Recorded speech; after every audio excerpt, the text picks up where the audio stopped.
mag-aahon sa piling mo. Di ko mawawala ang korupsyon.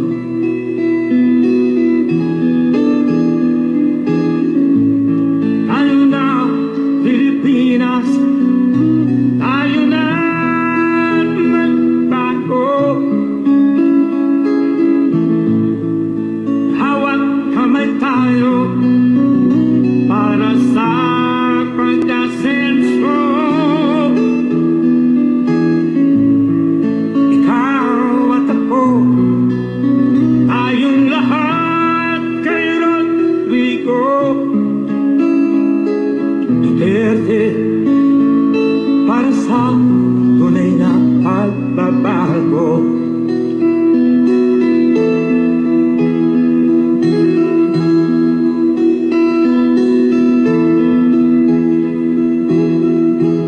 Masdan mo ang paligid, talamak mga krimen, rape, droga at mga nakawan. Ladies and gentlemen, President Rodrigo Roa Duterte of the Republic of the Philippines. Tayo na Pilipinas, tayo na magbago. Hawak kamay tayo para sa pag-asenso. Ikaw at ako, tayong lahat kay Rodrigo Duterte, para sa tunay na pagbabago. Why am I here? I am here because I love my country and I love the people of the Philippines. Ikaw at ako, tayong lahat kay Rodrigo Duterte, para sa tunay na pagbabago.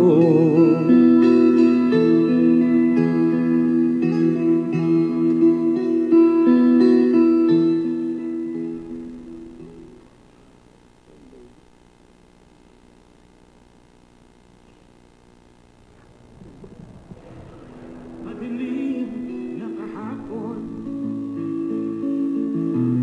ikaw ang mag-aahon sa piling mo. Di ko mawawala ang korupsyon.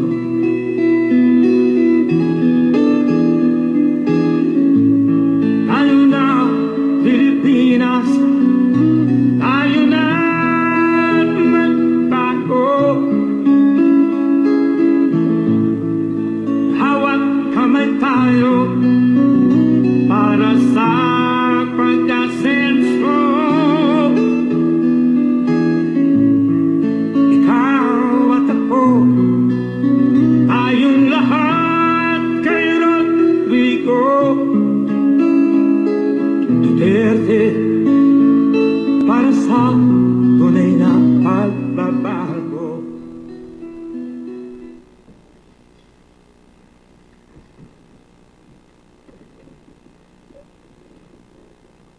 On the part of the Senate, the joint session is called to order. On the part of the House of Representatives, the joint session is called to order.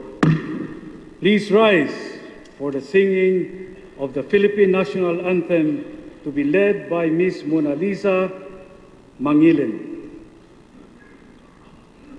Bayang magiliw, pelas ng silanganan, alab ng puso, sa dibdib mo'y buhay.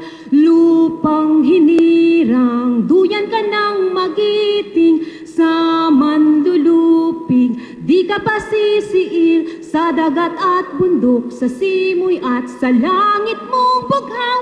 May dilag ang tula at awit sa paglayang minamahal, ang kislap ng watawat mo'y tagumpay na nagniningning, ang ang bituin at araw niya kailan pa may di magdidilim. Lupa ng araw ng luwalhati at pagsinta, buhay ay langit sa piling mo. Aming ligaya na pag may mga api ang mamatay ng dahil sa'yo. Please remain standing for the nation's prayer.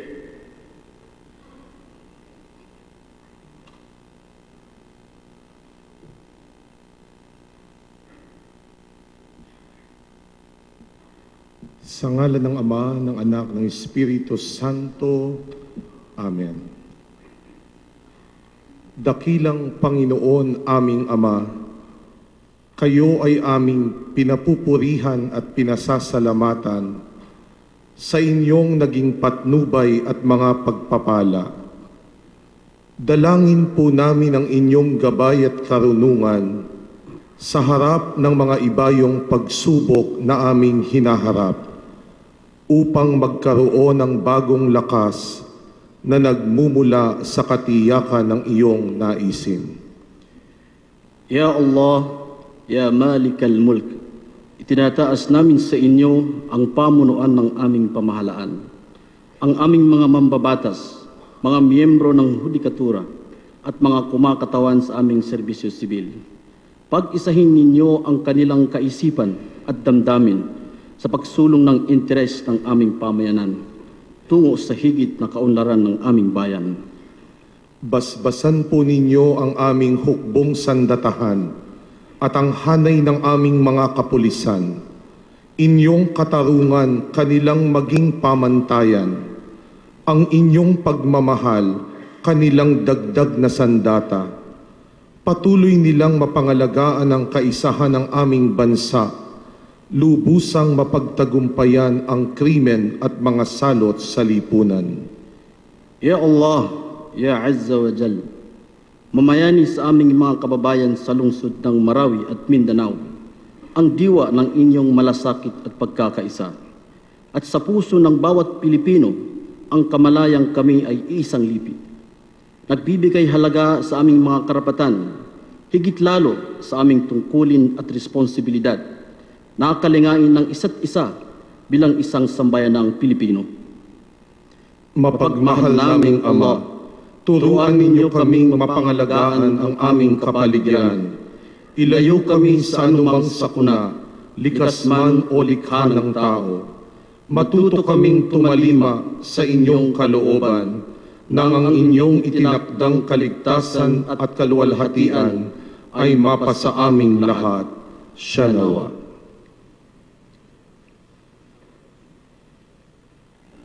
Ladies and gentlemen, honorable members of the Congress of the Philippines, Rodrigo Roa Duterte, President of the Republic of the Philippines.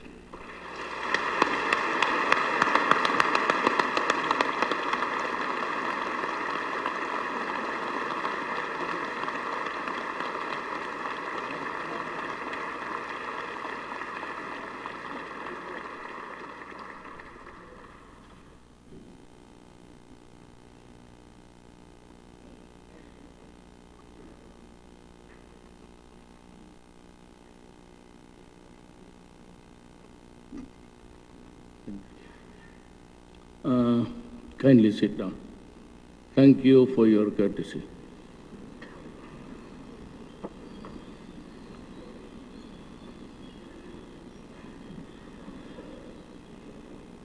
When I was a member of Congress, my seat was over there, near the seat of the lady with the violent, not violent, but rather violet dress. Is seated. But I was always absent, together with the Speaker and Tony Boy Florendo, who is still absent until today. And that started, nandiyan ba? sorry. But his propensity started almost 17 years ago when we were members of the 11th Congress. Senate President Aquilino Pimentel III and the members of the Senate, Pantaleon Alvarez, the Speaker, and the members of the House of Representatives, Vice President Maria Leonor Robredo, former President Fidel Ramos, Joseph Estrada, and former President Gloria Arroyo. Chief Justice Maria Lourdes Sereno of the Supreme Court, and the members, of course, Archbishop Pinto, and the distinguished guests of the Diplomatic Corps, Secretary Salvador Medaldia, and the members of the Cabinet, my fellow workers in government, my countrymen. When I took my oath of office a year or so ago, I knew that our country was reeling from a multitude of problems. That day, there was euphoria in the air resulting from a successful campaign, and the thought that dominated my being was to make good on my promise to the people to bring change about. Change in government, not a change that is passing, but a change that can survive the test of time. Although I still had to know the magnitude and gravity of the problems, my feeling then was that equipped with the political will embraced by a concerned citizenry, those problems would eventually be bested by us. It was only a matter of determination and collective action. It was only a question of time. For as I saw it then, as I see it now, there is no problem in the world which can stop the march of a people with unflinching and tenacious determination. That was how euphoric it has been. Early on, I felt that if change was to be meaningful, it had to start with those occupying the highest position in government, because change that comes from below is more transitory than permanent. I was aiming for peace on permanence. Let change trickle down from the bottom. It has to be change that is not confined merely to the replacement of people by people, but a change in the people's attitude, disposition, and work ethic. Sadly, although we knew years ago that what was needed or ought to do, we did not do because our idea of government was parochial and we could not rise above family, ethnic, and clan loyalties, as well as loyalty to friends and co-workers. No one wanted to be snitched. That is why we are one in saying that genuine change is what this country truly needs. I believe then, as I believe still, that progress and development will sputter if criminals, illegal drugs, illegal users of drugs are allowed to roam on the streets freely, victimizing seemingly with impunity the innocent, the helpless. Worse yet, there were times when in the past when the protectors of the people were themselves the perpetrators of the very crimes they were tasked to prevent or suppress. It is ironic as it is madness. I have learned that the economy surges only when there is peace and order prevailing in places where investors can pour their capital and expertise. I have learned from experience in Davao City that investor confidence bolstered and fortified only if a potent force and mechanism for protection of local and foreign investments are in place. That is why I have resolved that no matter how long it takes, the fight against illegal drugs will continue because that is the root cause of so much evil and so much suffering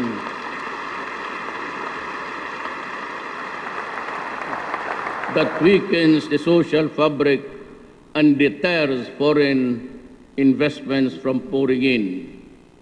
The fight will be unremitting as it will be unrelenting.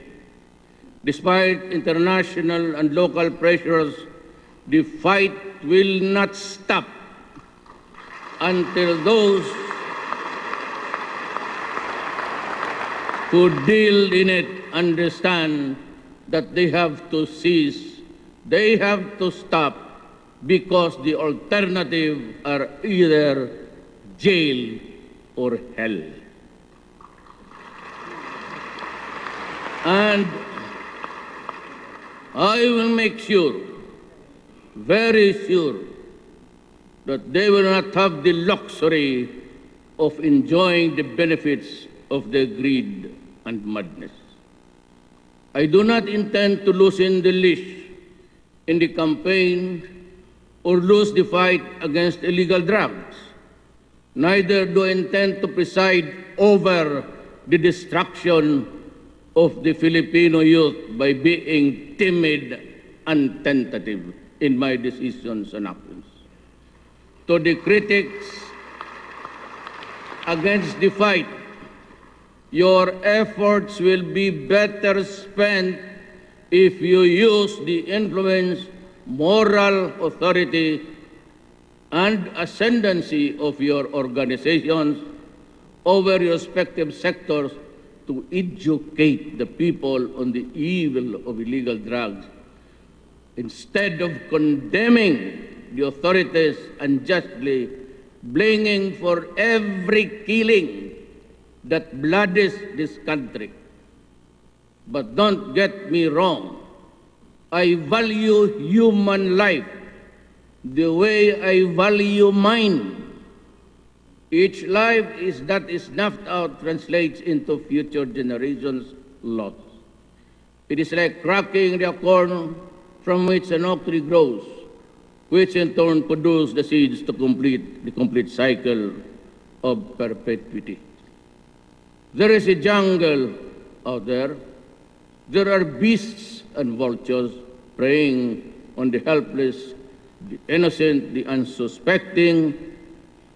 I will not allow the ruin of the youth, the disintegration of families, and the retrogression of communities forced by criminals whose greed for money is as insatiable as it is devoid of moral purpose.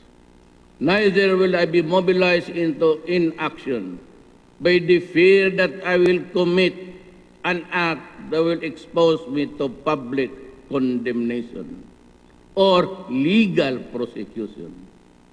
You harm the children in whose hands the future of this republic is entrusted, and I will hound you to the very gates of hell.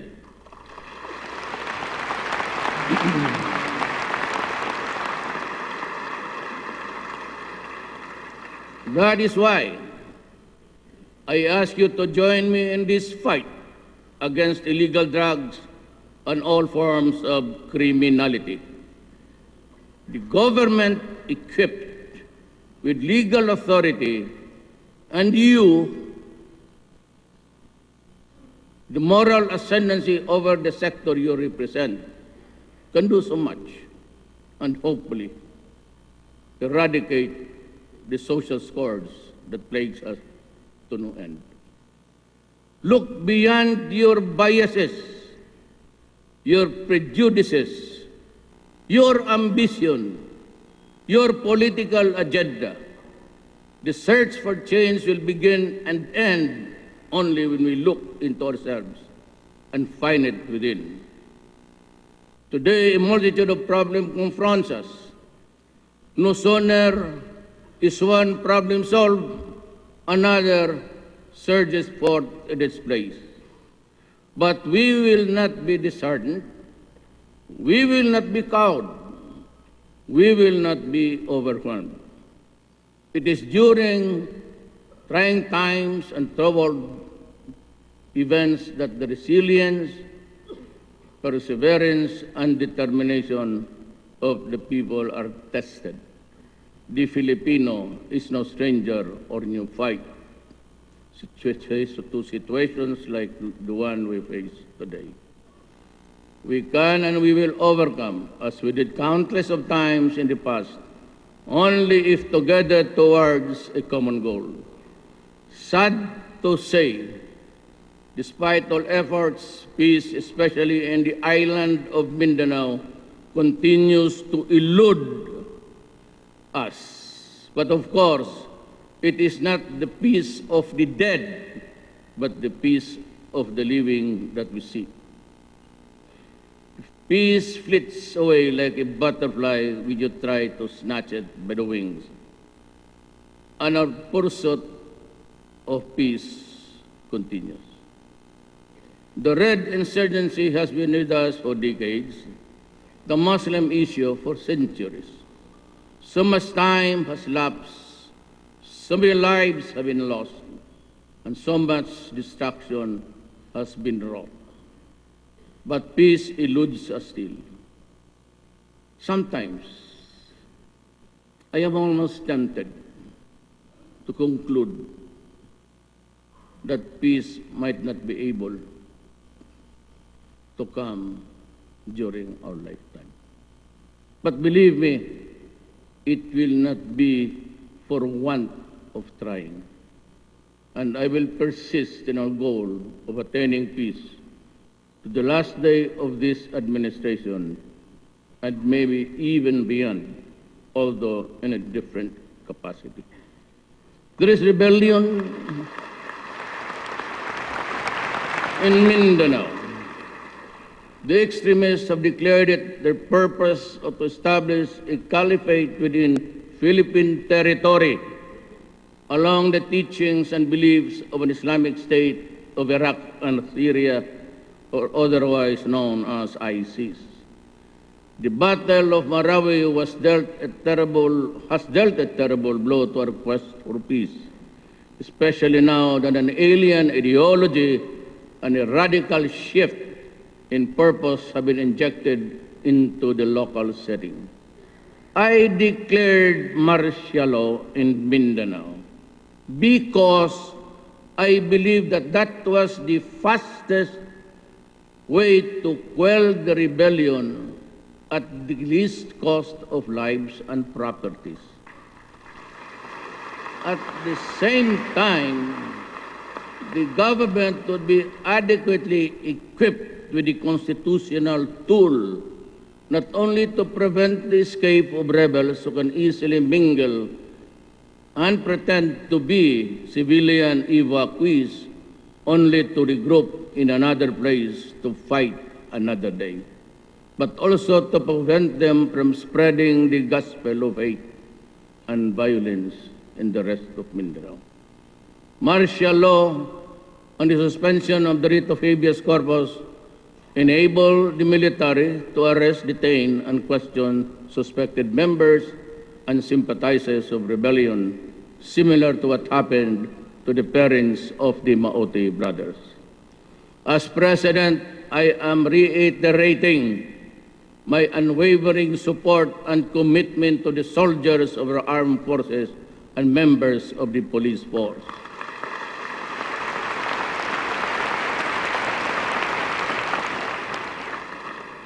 those who are on the ground and in the battlefields, and those who are risking their lives for our country and our democracy. I have your backs.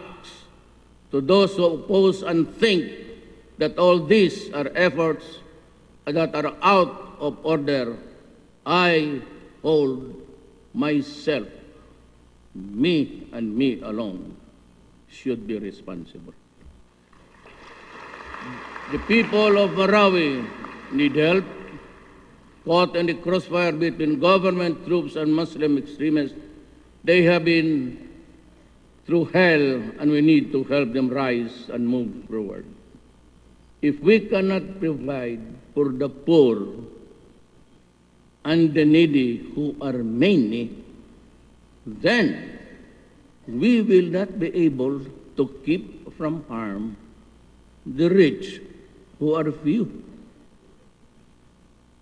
On the vanguard of our struggle for peace and order are our armed forces and police. They are the silent heroes who risk their lives every day for our country's security. And in recognition of their valor, we have crafted a program to provide them comprehensive social assistance, including financial, should they meet harm in the performance of their duty. For the family left behind by those who fell or are rendered totally disabled in the line of duty, we shall provide shelter, health, care assistance, education, and employment. That is my way of telling our troops, never fear, do your duty, I stand behind you. So does this government and all its agencies.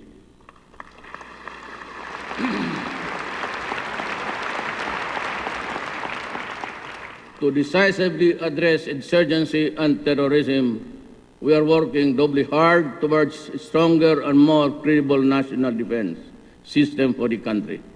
We continue to strengthen the defense capability of the AFP as a deterrence against terrorist, lawless elements, and other threats. My fellow citizens, what I have said so far about events in Malawi and its neighboring environs is only a part of the looming problem, which will cut across all classes and all sectors of society and eventually affect the entire country, from north to south, from east to west. Given the fact that Mindanao supplies a great deal part of our country's requirements, food requirements, I refer to climate change, which could bring drought, long dry spells, affecting food production in Mindanao. Given the fact that Mindanao is unusually warming, I ask all agencies involved in food production to look into this and act accordingly. Also, I am appealing to all our legislators to immediately pass the National Land Use Act, or NALUA,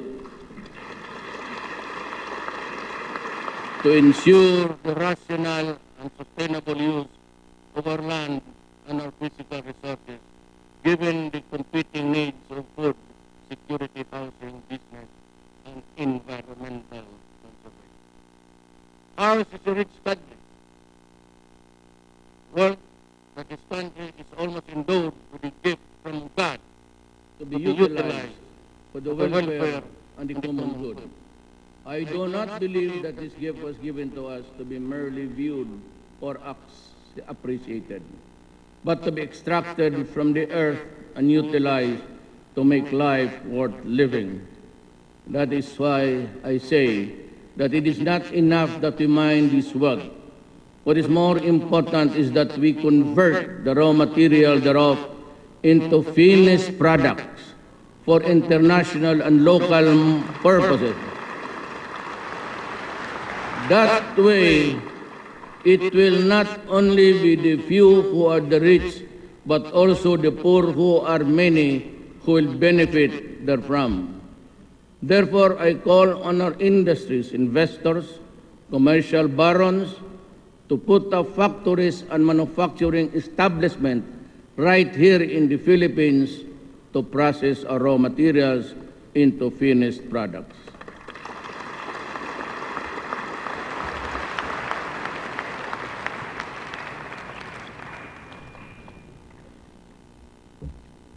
At this point in my administration, if possible, we shall put to a stop the extraction and exportation of our mineral resources to foreign nations for processing abroad and importing them back to the Philippines in a form of consumer goods at prices twice or thrice the value of the original raw materials which foreign corporations pay for them.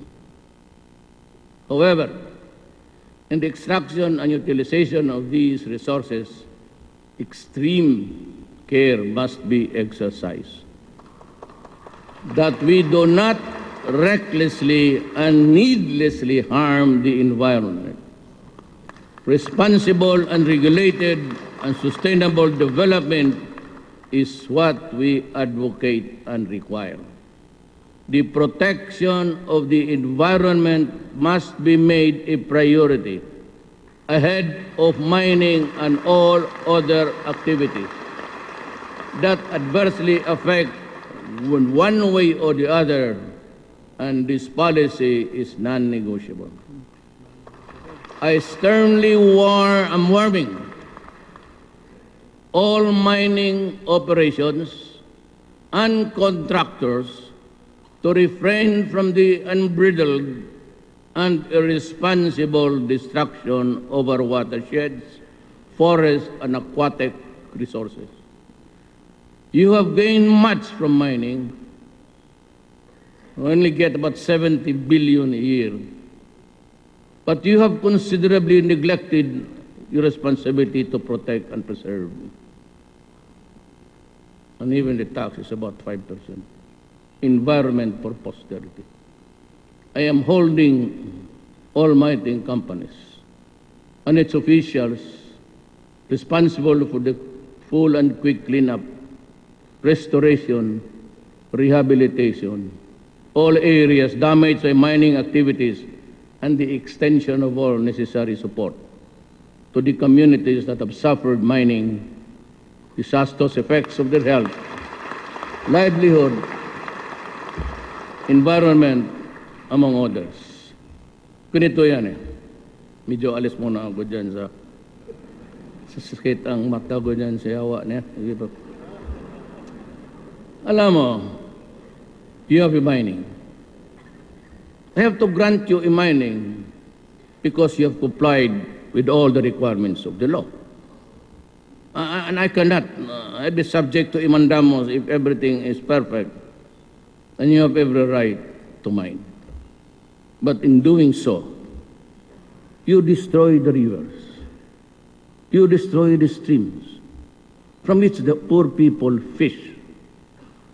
Halwan or mudfish, and that is protein for the day, for them. Ngayon, makita mo naman, not only Gina Lopez gave you a clear picture of what was happening horrendously. Nakita mo kay Ted Fallion. Yung kay Ted Fallion, talagang nanood ako. 2 beses. And I realized that I have to do something about it as a Filipino. Alam mo,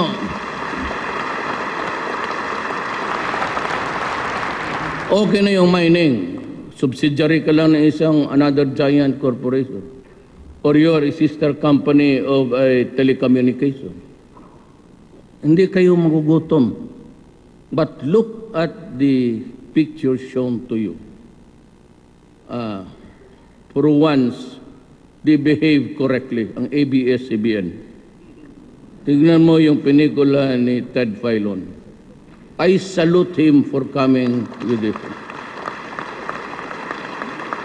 You see, the palayan, ang palayan tumuyo at ang soil nag-crack. So the farmers cannot eat anymore. They are reduced to the garbage of what you can get there, salvage anything and sell it to the scrap. Ganun ang nangyari sa Pilipino. Hindi ko kayo kalaban. As a matter of fact, you give government almost 70 billion. Pero actually, maliit lang yan. Ngayon, nakikita ninyo itong mga palayan na tumutuyo. And the rivers, wala ng isda. The only source of protein. Hindi ka naman pwede maghunting. May makita kang eagle dyan, barilin mo, priso ka, pakainin mo yung... So, saan mo try to go out. Sumama tayo, kayo sa akin. And try to see how hard it is for them to survive. Ito ang gusto mo, ganito ang pangyari. Total, sobra-sobra naman yung pera ninyo, address. Totoo lang. Mayor ako, I can look at your corporate earnings, your sister company, I can pierce the corporate identity, kayo rin pala. Aniwid niya sa mga newspaper. When you are not supposed to, pag in newspaper ka, you are supposed to be 100% Filipino. And yet, when you start to pierce their identity, it is pala wholly owned by Americans. Gano'n ang nangyari. Just a matter of piercing the...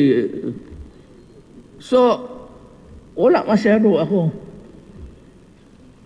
ABS, Rappler, kayo ba yan? Have you tried to pierce your identity and it would lead you to America? Do you know that? And yet the Constitution requires you to be 100% media Filipino.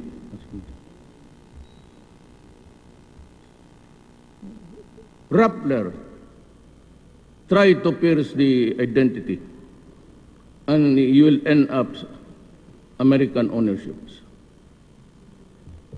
Kung kayo mga mayaman na kayo, may mining company, ito ang deal ko sa inyo. Either I will raise the taxes. Ang kumikita niyan, i-reserve ko to compensate for those who are suffering and in agony. You have to come up with an argument. You have to come up with a substitute. Either spend to restore the virginity of their source, or I will tax you to death. Kasi yung taxes makuha ko, talagang ibubuhos ko. Ngayon, if you can make an arrangements, an inventory of yung nasira, yung mga tao na gutom, pati yung river nila, wala nang makuha because it's... You know guys, may mga taga-Davao, we are new to it. We are not new to it. You want to see horror in your lifetime? Akong bahala. NPA, wag muna kayong pag-gara-gara dyan, away-away kayo, magpunta kami. Samahin ko sila. You stop your... Puro hambog lang kayo dyan. Punta tayo doon sa Diwalwal. Doon sa ball mills, and I will show you the river. Up there at the source, it's so pristine. But doon sa, right at the start of the boundary where the millings are started, the water there is not clear. It is not brown. It is black. Your 1 peso will win 1 million from me if I am lying. O gusto mo, isamo ko kayo bukas doon. Ngayon, pag tinargetan yung mga gagong NPA na yan, problema natin na lahat. Sabay-sabay na lang tayo. Bakante ang presidency, bakante ang senado, pati ang congressman. Pero totoo yan. You should visit them. even the first spade, even the first spadeful of earth that you extract and throw it away, of no use. Tabi mo lang yan dyan because it's an open pit. You dig and dig and dig. Is already the first spader is de-decretion of Mother Earth. Ano ang isa pang galit sa mining? Si Speaker. He comes from a mining town but he hates mining. Ako naman, kasi mga kaibigan ko yung iba, yung mga classmate ko, mga vice president ng mining, punta sila dito, but I use this, it reduces into something, the damage that you have caused. It's not about our friendship. It's not about years of being in the same room. It's not being a fraternity brothers. But it is something that gano'n yan Alam mo yung martial law, I'm not so much endeavor. Sabihin ninyo na hindi nyo ibigay, okay lang. Wala akong problema dyan. Baski sabihin nyo na tama na, then I will still fight. The way I will fight the war. If it is not acceptable to the normal of civilian conduct, then I am sorry. Because I am not fighting a civilian war. I am stopping violence and rebellion. Hindi talaga ako. Ibigay man ninyo, hindi bali sa akin, wala. Because ako, I do not intend to go beyond my term. Si matter of fact, mas gusto ko barilin ako doon sa likod. Dito. Hindi masyado ako itong bilib itong trabaho ito. Akala ko, bilib ako. Pagdating ko, alitse.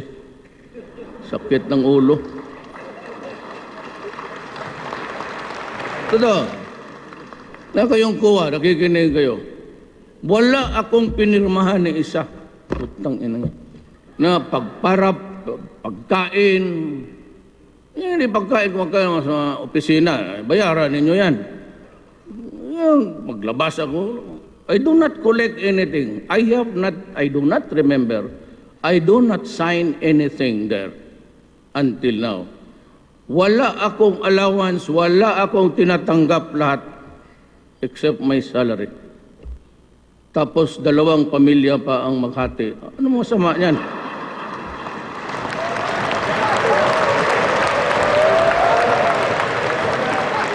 Bigay pa yung pagpagpag dyan. Lahat naman tayo. I can count by not even the 2 hands. 1 hand lang na exempted sa rule na yan. 2, 3, 4, 5. Lukuhin ninyo ako. Ba tayo pa ba maglukuhan? Just because this is Congress, it has to be a secret. Wala kayo itong mga to. Pareha kami lahat yan. Ayaw pa tumawa, kunwari.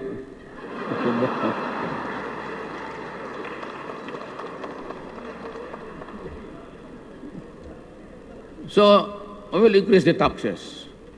Then I will think of something that will compensate or make up for the damage, or at least the income restored.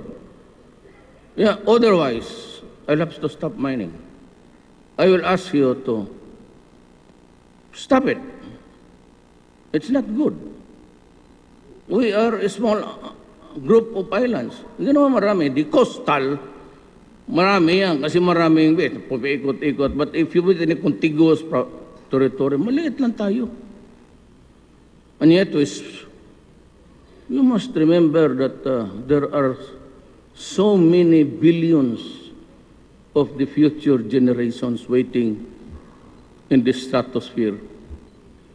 Ang gusto ninyo para hindi na kayo magdamay, huminto na kayo ng Then let us go to, because this does not end here. How about the billions and billions and billions of Filipinos that will come after us? Kawawa naman. They'll have to scratch Mother Earth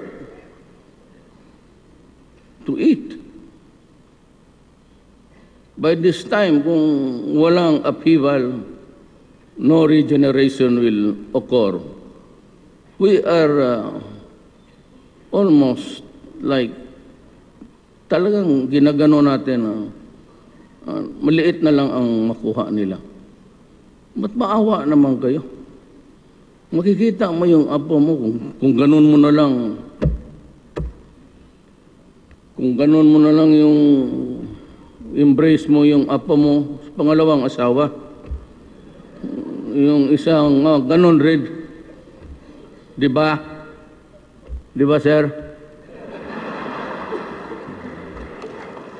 Suntukin kita dyan ngayon, liar ka. Finally, let me make this appeal to those directly engaged in mining. Declare your correct income, pay your correct taxes. Believe me, your failure to do so will be your undoing and eventual ruin.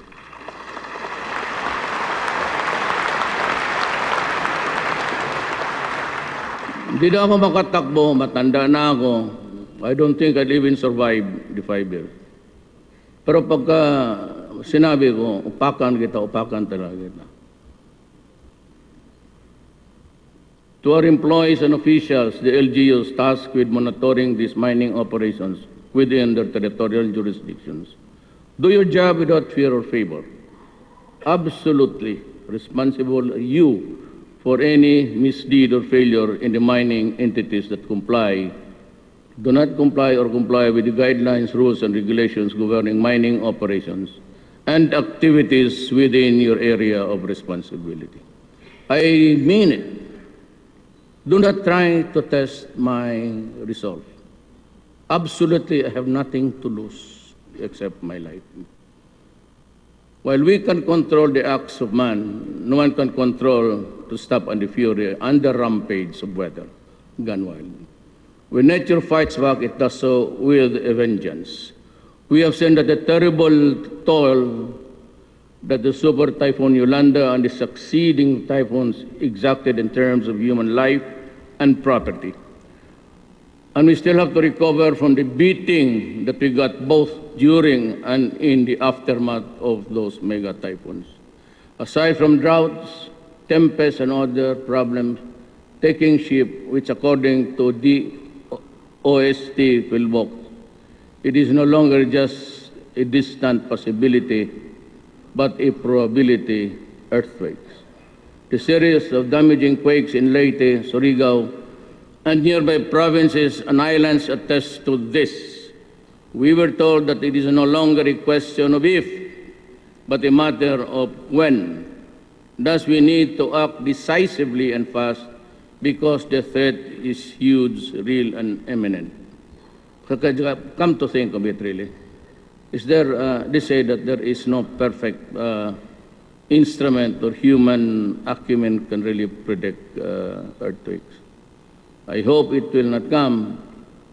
Kasi kung magdating, sabi dito lang yung big one, I hope it could be just in the mountains and in the rural areas. Because if it's right, sabihin nila, tinatakot nila ang, kasi dito in this speech, I reviewed it last night. I am calling both houses of Congress to expeditiously draft a law establishing a new authority or department that is responsive to the prevailing 21st century conditions and empower to best deliver the enhanced disaster resiliency and quick disaster response. While the law is crafted with extreme urgency, we need to undertake immediate action to ensure disaster resiliency and effective response in the greater Manila area, which is our country's seat of governance, center of business, commerce, and academe. Disaster resiliency of Metro Manila and the surrounding provinces is a matter of urgent concern. Yan, nandito yan, tinatakot nila dito because of the high-rise buildings and ilang tao nakatira dyan. Kung Paya ka ito sa isang sinkhole? I mean, if it cracks and it goes down, can we still manage to go up? God, wag ngayon ha, kaya nandito ako. Hintayin mo lang sila dito nag-aaway. I am directing the Cabinet Cluster on Climate Change and Adaptation and Disaster Risk Management to immediately work hand in hand with the concerned LGUs, the private sector, and the affected communities themselves in undertaking disaster measures, antidotes. We will need to act and fast. With the foregoing said, what then is the state of the nation today? I will mince no words, and neither will I window dress the situation. We are in.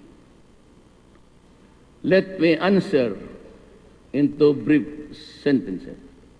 We are in for trouble because we live in troubled and uncertain times.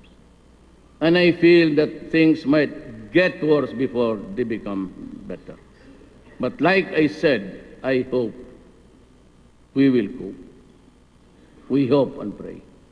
The West Philippine Sea issue and federalism are matters that we have to tackle sooner or later. On the other hand, despite the recent gains in improving the peace and order situation in the country, there is still so much to be desired, and if we are to completely eradicate the menace of illegal drugs, criminality, and corruption, we must do it. I therefore ask Congress to act on all pending legislations to reimpose death penalty on the heinous crimes, especially in the trafficking of illegal drugs. There is a There is a short clip of CNN about people in Massachusetts. Was it there? Yung clip nila nga pinakita. Tinignan, pakitingin na, it's repeated for almost every week ata yung mga short clip. Tingnan mo yung mga tao doon na hinayaan nilang They are there, they live under the bridge. They're getting thin, they're doing nothing. O gano'n lang sila, tapos pupos na ano. And they are aplenty there. They do not work, wala. Tapos sabi ng UN, is he here? Are you there, yung UN representative? Na sinabi mo na sabok will not affect the brain. Are you here? Raise your right hand if you're here. Do not worry. I will just do not the word delude us into yung mga ano ninyo na but we know every day that one family rape, dalawa, and all are dead. Then you trivialize it with human rights and due process. Okay ako niyan. When you go into an anger, you burst with rage, okay yan. But with so many killings as brutal and as cruel as what happened, if you add human rights and due process, you stink and your mouth smells. If you want to criticize, condemn the act, stop there. But do not give the excuse or do not make it trivial by saying human rights at least must be protected. Yan ang pinakabugok magawa ng isang tao. When you criticize, stick on one topic. Then you find an event where you can talk about human rights and due process. But do not talk about it at the same time when there is a carnage and you begin to blabber, talk about human rights. Lalong nagagalit ang tao. May namatay dyan, alak mo sino man.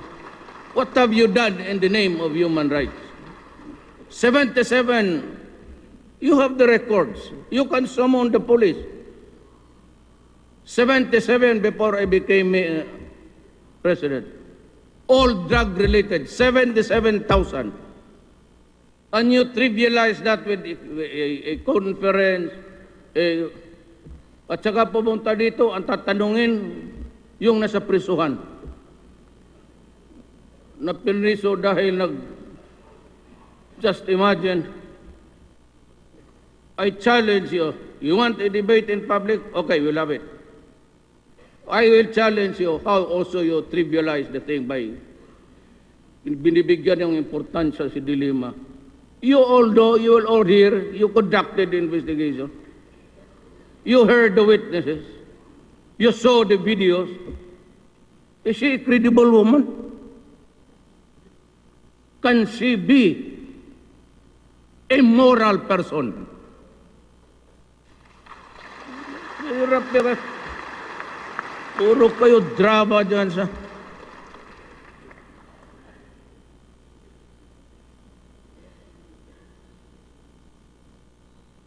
When you talk about that incident, talk about it, then condemn the police. But do not connect it with due process and human rights. Magbuka kang gago sa harap ng Pilipino. You know why I got this rating? I could not be brighter than you. And my work is not more important, or your vocation is not less than mine. But when you talk in public, carry the proper message. Kaya mag-itito kayo, binibombahan kasi ako ninyo ng ganon. Sabihin na ng mga tao, tama yan. Tama yan si Duterte. Kasi nangyayari. Kayo parang fruit jump, pag ganon-ganon. Pag na may namatay dyan na marami massacre, na rape mga bata, hindi kayo umiimik. Maya-maya pagdating ng mga...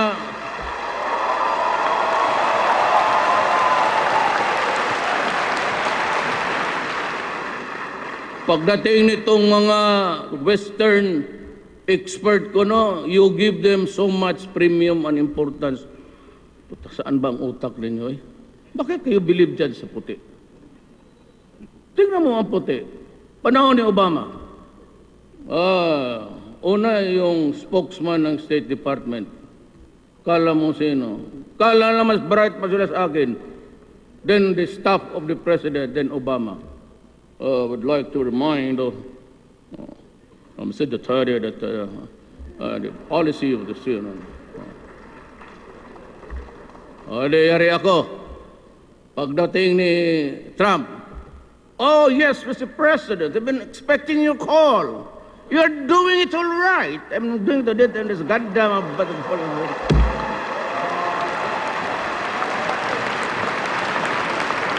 Uwi na ako.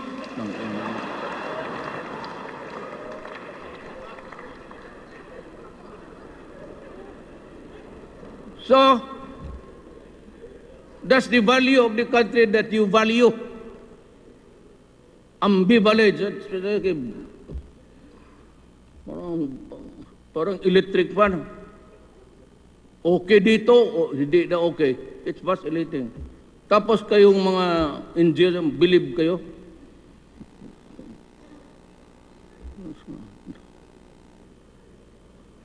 Hindi ko talaga maintindihan Pilipino. It takes for an American to say that I'm a son of a bitch. And it takes an American to say, oh, you're great, you're a hero in your country. O saan ako pumunta nito ngayon?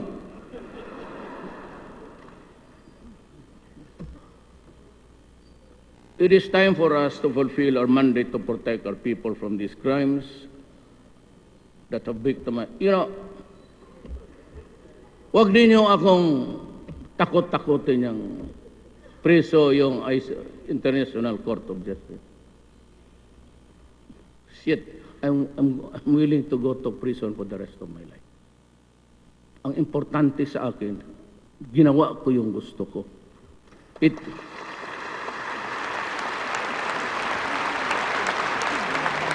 Alam mo kasi, in this country, it is a rule of majority. I did it for the 50+1.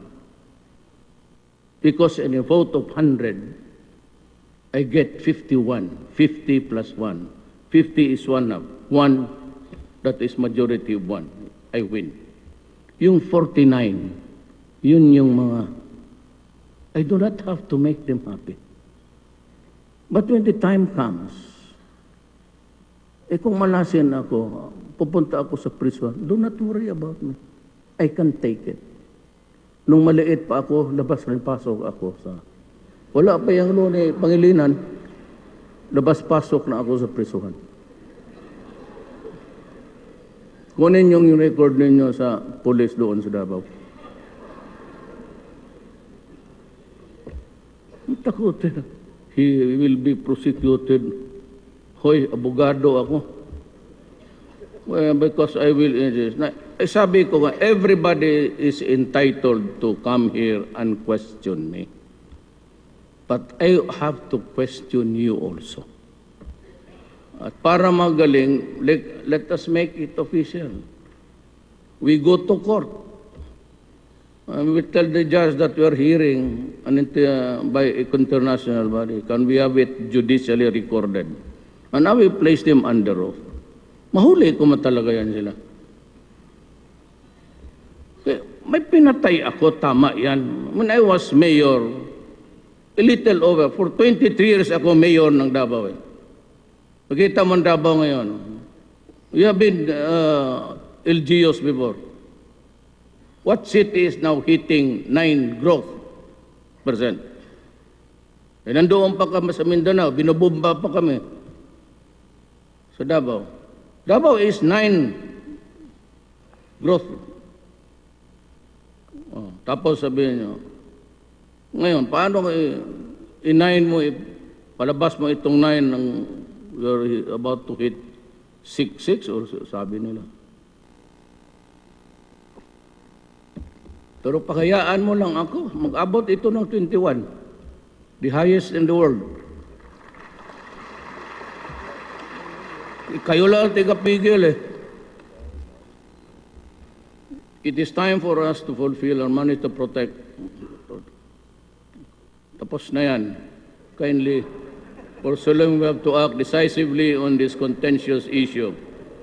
Capital punishment is not only about deterrence, it is also about retribution. Make no mistake about that. Iba kasi ako eh. Let us understand each other, including the international community. Our criminal system uses the revised penal code. That is a law that was given to us by the Spaniards. The original revised penal code, though it was translated into English. And those, in those about 2 books, 3 books, there are the definition of crimes and the penalties and everything. And the thrust of that revised penal code, ladies and gentlemen, is the essence of retribution. That is why you have penalty. There is also the word positivisture, that you can nurture a criminal into goodness, provided he goes to prison for 2 years, 3 years. He's released, he's a sex offender. When he goes out, he rapes again, kidnaps another girl, and makes her a hostage for so many years. Ganon kayo eh. Admit it, ganon kayo.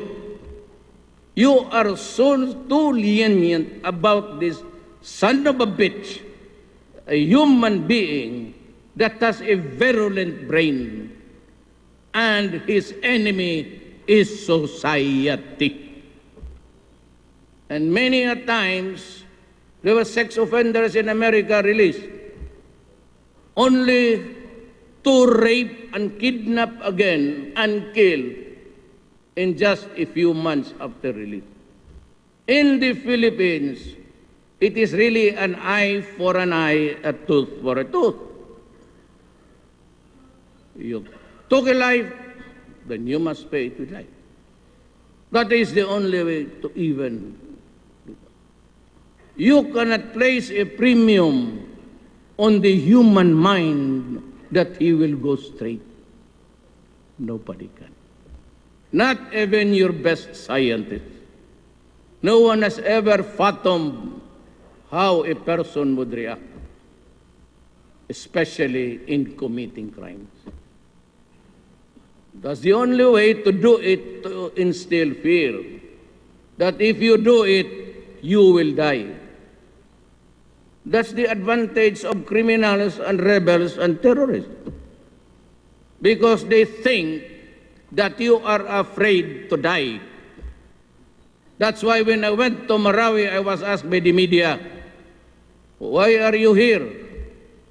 I am here because my soldiers are here, and I came here to die also.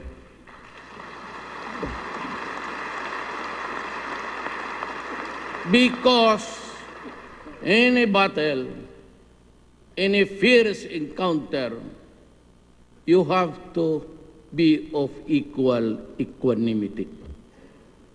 Gusto siyang mamatay, gusto ko rin mamatay. Ano sa atin? They say that they use the name of God. In the Christians, we have the same thing. I read the Ecclesiastes 3. What does it say? Even during elections. There is a time to be great and a time for defeat. A time to be in disguise, emblazoned there, and a time to be known as somebody. A time to have money, a time to be hard up. A time to just walk so many kilometers to school, and a time for graduation and being a lawyer. A time to be, I don't know what I am now, but there's always a time.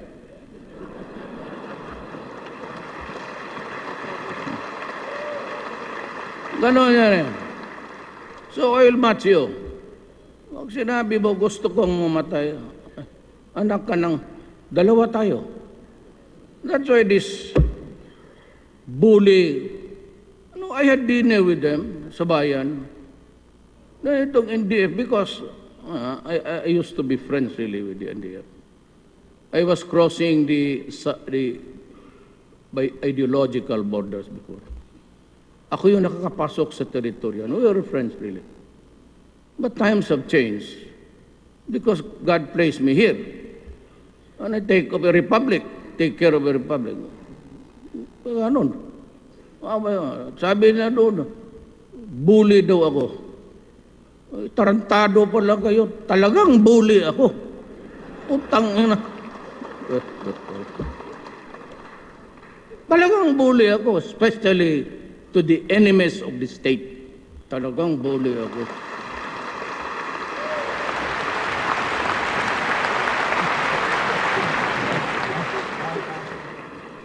Ito pa, sabi ko sa mga sundalo, yung mga human rights na you're flying everywhere, anywhere yung utak ninyo.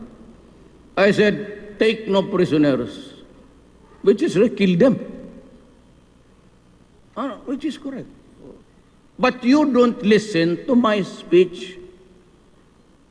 This media, lalo na itong mga EBS, kunin lang yung kill them.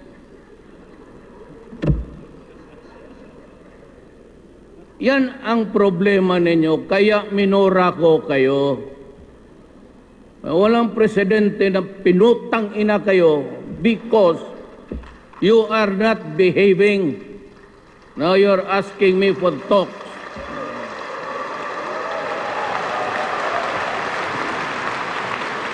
When you publish in the newspaper or quote us in media, itong mga reporters would only quote, kill them. I said, kill them. In a fight, if you have to shoot them at the heart or the head. Sabi ko, why? Because they will be detained here in Malawi. Wala tayong prisuhan. Ngayon, and the courts will always insist that they will be, that's the law, that they will be tried undetained in the place where they committed the crime. Kaya huwag kayong mapatayin talaga ninyo kasi ilagay natin yan dyan sa barracks natin dyan sa ating mechanized division. Pag iskapo niyan, dalhin yung kanyo natin, ipaputok pa sa atin. Marami, how many jailbreak in Mindanao and Cotabato alone? 6. Cotabato City, 4. Ang jail doon nire-rate tapos pinapalabas. Alam ba ninyo yan? Because you do not publish. Or ito mga tagamay nila, hindi kayo, mga bright kayo, i-believe ako. Mga gunggong. Sabi na, why? What happened last April in Davao? It was bombed. How many were killed? 27. Few years ago, the church was bombed twice. How many died? 59. The airport, just as the people were coming out of the departure arrival, it was bombed. How many died? 32. In the wharf, three nuns were lining up there. I have to scoop the brain of the nun to put it in a can because the face was shattered. Zamboanga. And you say that the violation is only in Marawi. Turpi. Talaga kayo nagboto. Mag-usap tayo ngayon. Dalhin ko kayo doon sa mga biyuda. Kailan lang yun? Kung sabihin na it's only in Marawi, rebellion has been going on in Mindanao. Walang pinasanto doon. Hindi lang niyo binabasa ng gusto. Kasi it's very porous. Kung separate islands yan, baby. Kung separate yan, very porous, they can go. No? And Mindanao, this is not to... The Moro has nothing to do it. Pareho tayo. Pareho tayo maranaw. So, just shut up. Huwag kayong... Ito ang totoo. Maraming Muslim sa Mindanao, lahat ng... Sa Abra, mayroon. In this fight, why do you think the Moro would side? Kung patayan, they will side with government? Kung ako ngayon, kung nakatira ako, hindi kami umalis ng... dinalang nanay ko sa labas. I will be a resident of Marawi. What do you think will be my sentiment? Solo, Davao, puro Muslim ang clubs yan. There are ang clubs. Parang baryo-baryo. Pag nagsentimento ang putukan, magputok yan sabay-sabay. And another thing I'll talk it about in the conference. Sumobra itong left. Magawa ka ng bahay, nakawin. Sabi ko yung sundalo, do not for this. I will just build yours. Bigay mo na lang. And may project ngayon, gusto na naman nilang tumatang. Do not commit that mistake.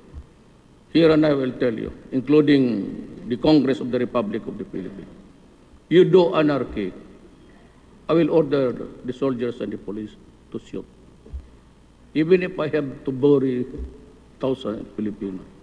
Huwag ninyo akong ganunin. Either let us understand this beginning today. Either we have laws in this country or we do not. We enforce the laws against the minors and the rich, but I will also enforce laws against anarchy, disturbance, and create trouble. Kayo rin, natatakot ninyo. Takutin ninyo ako na occupy the streets. Anak ng meeting. You stay there, you ask for 2 days, I will give you 6 months. Huwag kayong umalis dyan. Kainin ninyo pati yung dumi ninyo dyan. Magtakot-takutin mo ang gobyerno. I'm sorry I've exceeded my time, but kailangan ko sabihin para maintindihan rin nila. Total na, nandito na lang rin ako sa media. nakikinig pati lahat. Kayong mga left, I will not talk to you. Why should I?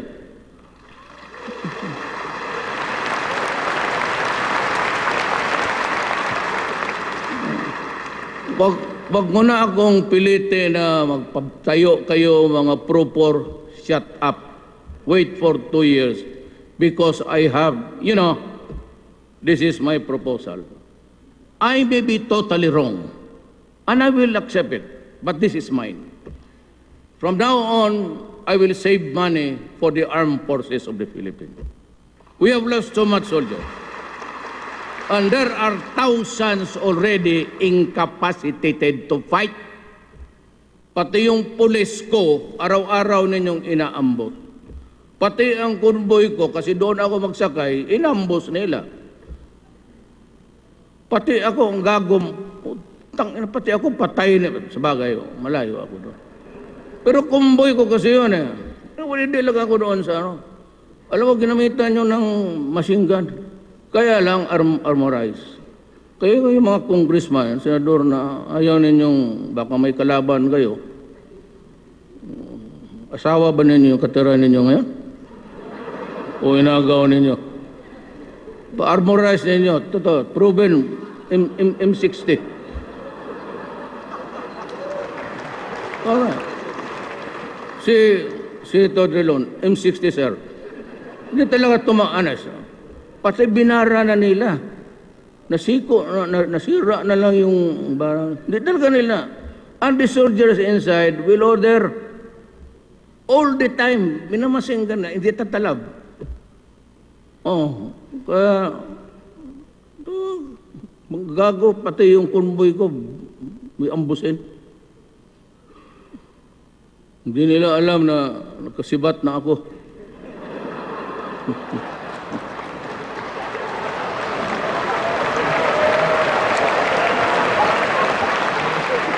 Kung gusto niyo ako mag-usap kayo na, sumubra kayo, ikaw season,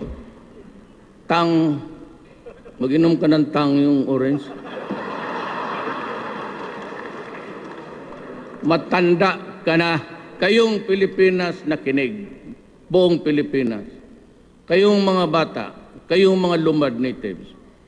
Ito matatanda na ito, season is sick. May colon cancer. Ang gastos ng Norway, sumurrender na siya.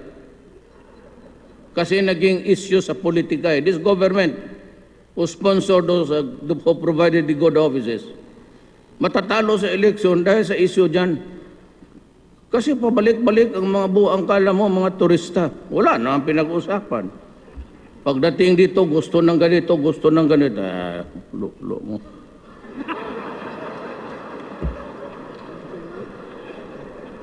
Huwag mong sabihin yung meaning doon sa mga bisita.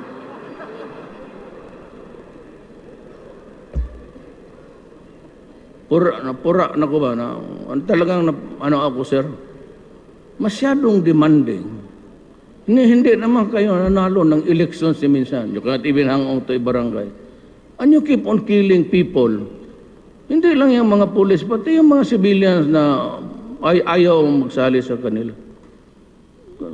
Kaya sabi ko talaga, buang ka. Ang sinabi ko talaga, pardon po siya, pinutang ina ko talaga siya. The other day sa Davao. Sino tinatakot ninyo? Katanda-tanda na ninyo eh. At tayo mamatay, kayong mga na iwan dyan sa karsada, mabuti pa umuwi kayo. Wala kayong makuha dyan sa komunista. Do you think that if the ISIS prevails in this country, that you will have a place in their society? You must be awfully stupid. As stupid. Wala kayong makuha. Lahat ay damay.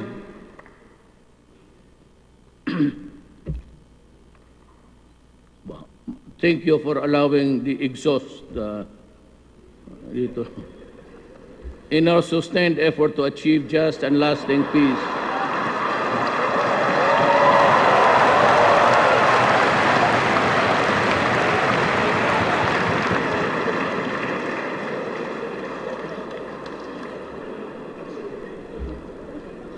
Class be courteous. Do not make a noise. The visitors are listening. Just and lasting peace. For United Nations, we are pursuing an inclusive peace process in promoting the participation of all stakeholders, including those conflict-affected areas. We took steps to promote inclusiveness in the Bangsamoro Transmission Commission by expanding its membership to Executive Order Number 8, which I signed in November last year, by giving representation to indigenous peoples, women, children, and sultanates, and key stakeholders in the drafting of the Bangsa Basic Law. We ensure a Bangsamoro government that truly reflects the aspirations of our Muslim brothers and sisters as well as our indigenous brethren. We have embarked on various initiatives to advance our national interests in the global community. We pursue good relations with all nations anchored on an independent foreign policy and the basic tenets of sovereign equality, mutual respect, and non-interference. ASEAN independent nation will uphold and promote our national interests in the international community. We will strengthen and seek partnership with those who share our values.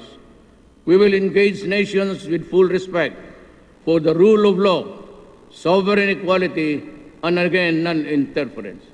These are the principles that we are upholding as we advance towards this year for the meeting as the chair of the ASEAN. We have cultivated warmer relations with China through bilateral dialogues and other mechanisms, leading to easing of tensions between the two countries and improved negotiating environment on the West Philippine Sea. At this point, allow me to take a step back in time in 1901.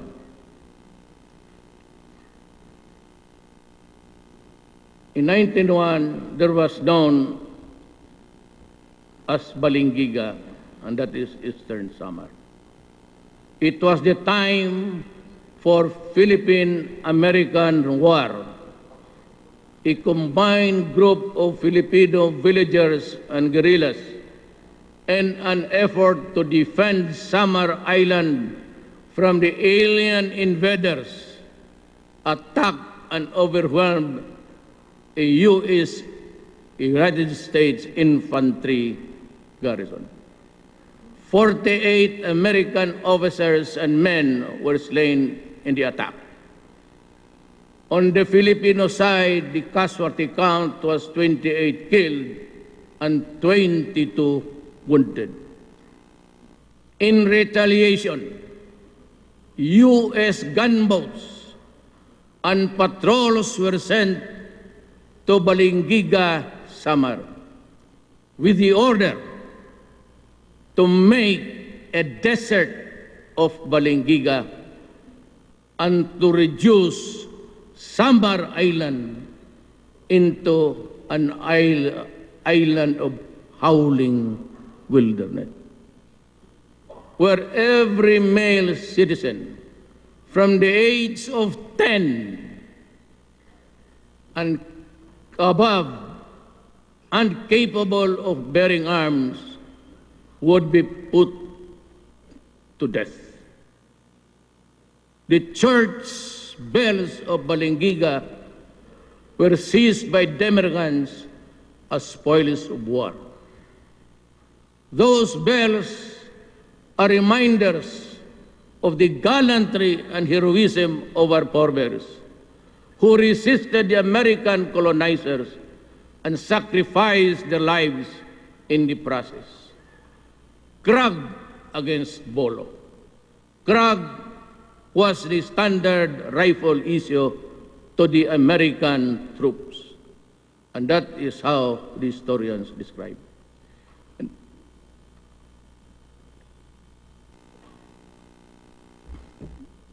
Nauna ka, pababa mo. Di, baba mo, pataas yan. Mahirap talaga itong director ka, ikaw pang speech.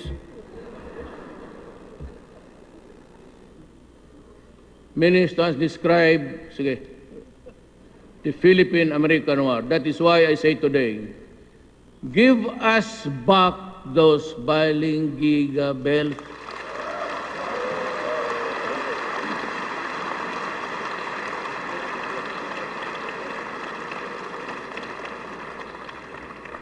They are ours. They belong to the Philippines. They are part of our national heritage.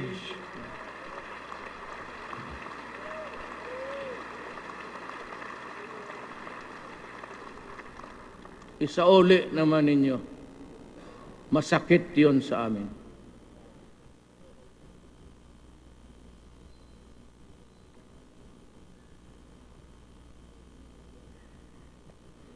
We not talk about our overseas Filipinos. They are our heroes. They and their families have sacrificed much for the country. We all know how a large part of our economy comes from their remittances.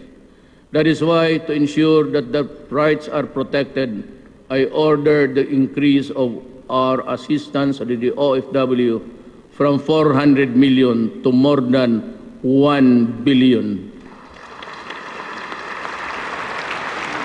We have been hard at work in securing the rights and welfare of our OFW.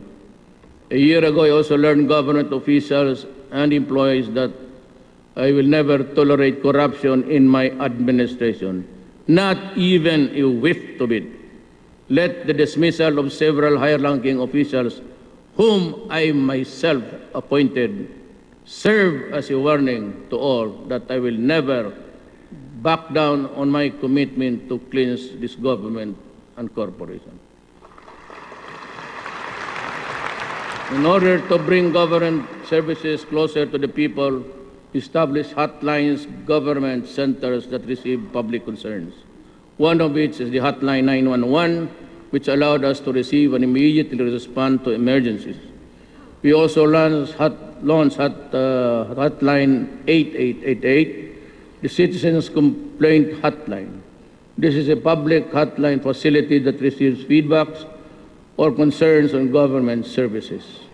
Since we launched this hotline, we have received numerous complaints from the public on government slow government processing, unclear of changing procedures and requirements, centralized issuances of clearance and permits in Metro Manila, and discourteous government employees, among others.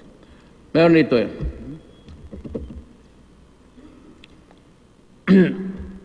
Time and again, yung pagtansak ng ordinaryo, the ordinary people who don't track business in government. In the last ASEAN Ministerial Conference, I don't know why Malacan has to, my office has to do some work for all the others, like itong mga barong. It's always that outfit takes care of the attires that will be given to the ministerials, this time to the heads of state.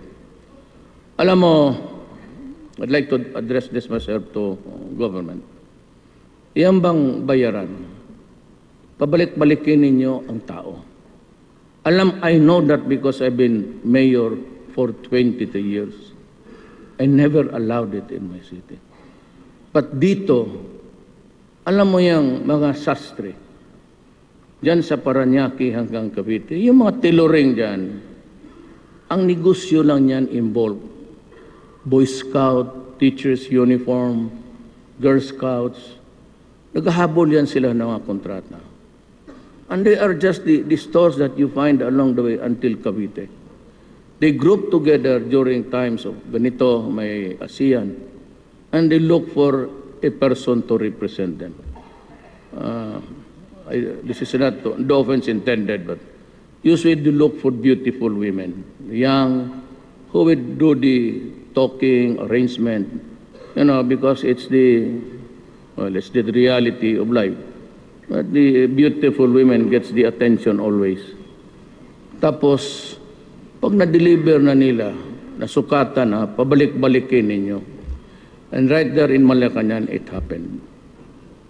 So I will fire the lady, whoever was connected with it, as I have fired everybody else. A cabinet member for buying an 18 million truck in Austria. That was not our contract. It was contract of the previous administration. 14 of those 18 million were already delivered. This cabinet member was, I was informed about, and I said his legal office to stop it. You know what? You can just write ahead. Travel there, sign something for another tranche of delivery. So right there at the right in the cabinet meeting, I said, were you able to read the opinion of your own law office? He said no. But Sunny Dominguez was already passing to me yung sa iPhone. So I was reading it while I was talking to him. So, putang ina mo, you're fired. You're lying. And so I fired him. Go out of this office. I do not want to see your face again. Ganon ako ka-stricto. So the cabinet members, they are here, they're only given noon 1 year, 2 years, 1 month. The directors, makinig kayo sa gobyerno, bantay kayo. Directors, you're only given 15 days. And I do not want directors out of their office. You eat your lunch there. Lahat kayong taga-gobyerno. So that you can resume to work immediately. Now, ito ang deal ko sa public. There is the 8888. I cannot stop corruption and wrongdoings if you do not cooperate. You text me, libre yan, 888. You name the public official. Name his sins in that bulletin, and I will take it from there. Do not be afraid about libel. I will take care of that. Gawin ang gawin ninyo. I have to have your help. Hindi kasi kayo mag-ano, wala yan. Lahat. Police, military, lahat. Pati ako. If you think that may nagawa ako ng masama, sabihin ninyo. Do not be afraid. We are all workers of government. Kayo yung employer namin. We get the money from your pocket to our pockets. Kailan pa nyo, since when have you heard me talk about government and officials? I always address everybody, workers of government. I seldom mention Malacanang Palace. It is not a palace, it is just a house of wood. So why should I call it a palace? Give me something like a European style. Yeah, I just called it office. Palas-palas ka dyan eh.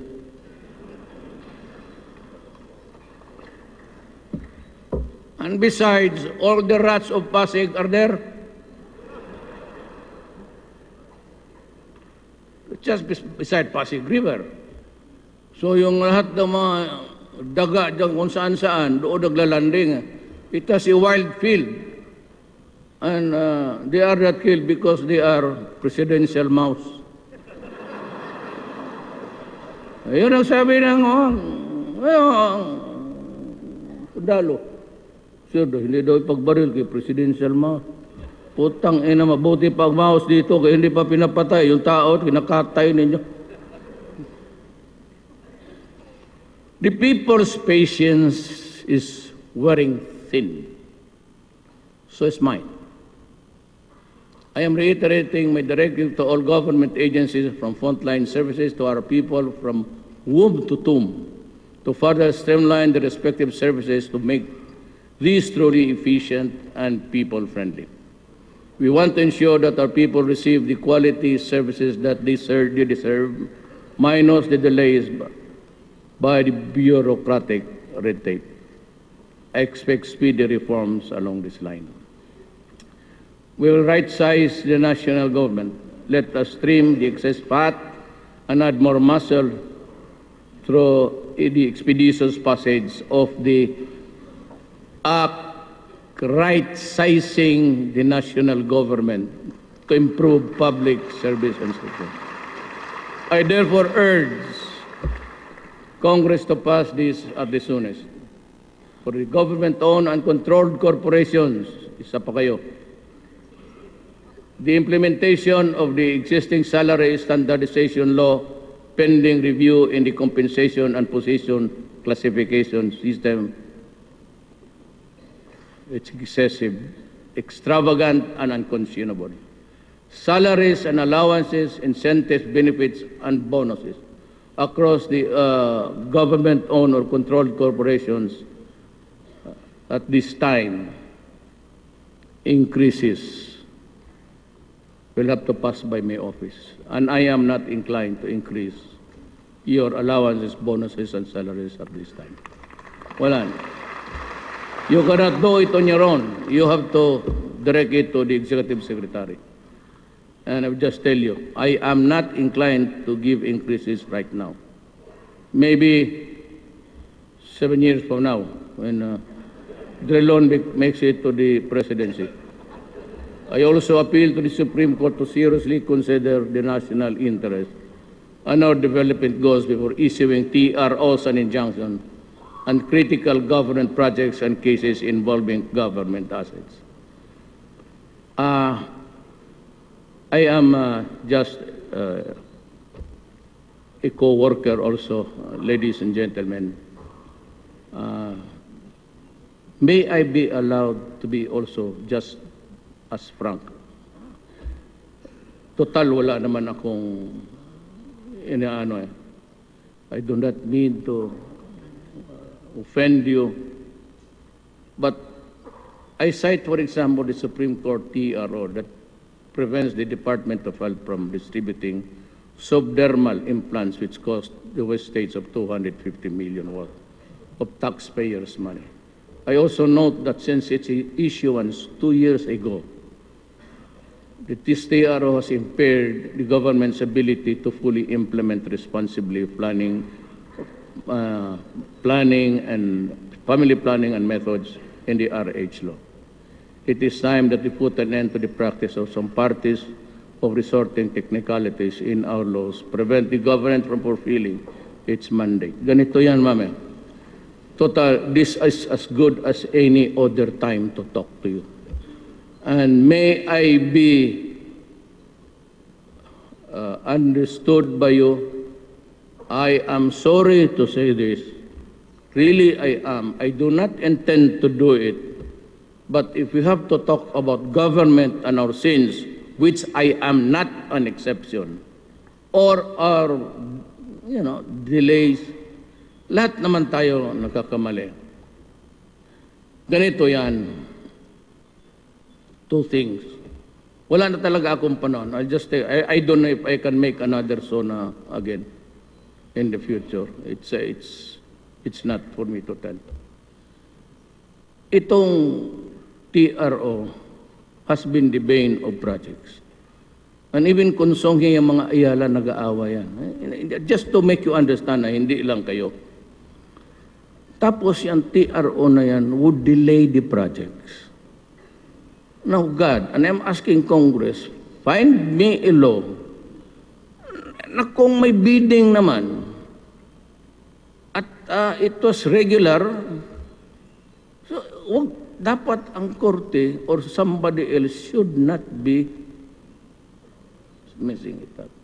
Because it will delay the projects, which has been the case in the provinces.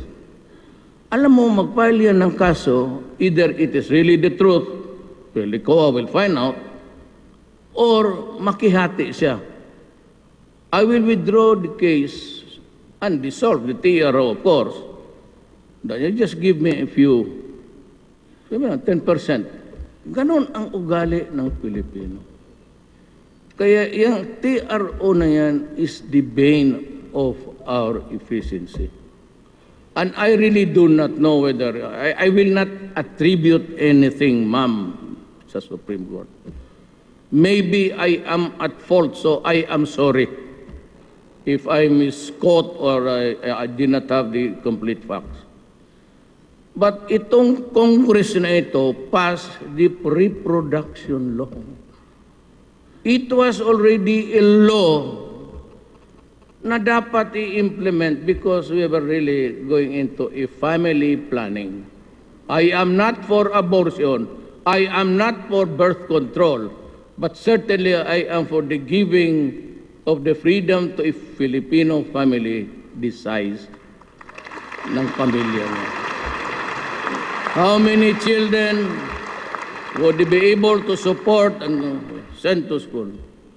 Ang nangyari nitong TRO, sir, ma'am, may nag-file doon sa inyo, Supreme Court.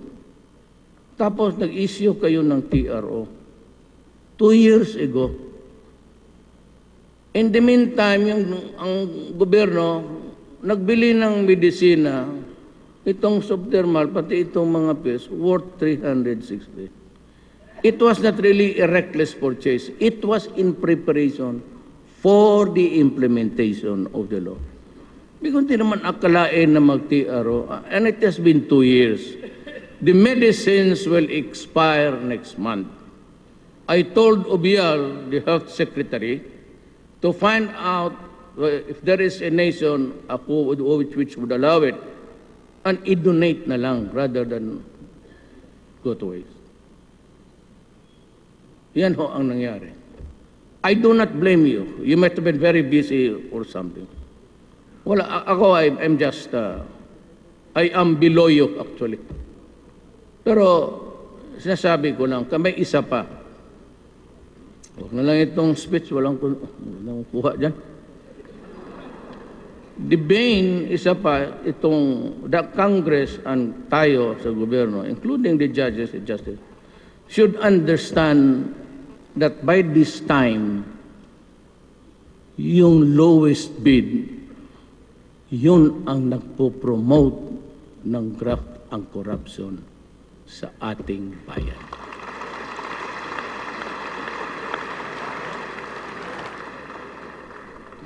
COA, you are here. At maraman na lang ninyo na may violation ako. Doon sa military, I do not allow them to bid. That's just to buy the weapons from everywhere. Because almost all countries are making arms. The tawag nila small arms industry. We are just fighting a rebellion. True, we do not need the armaments.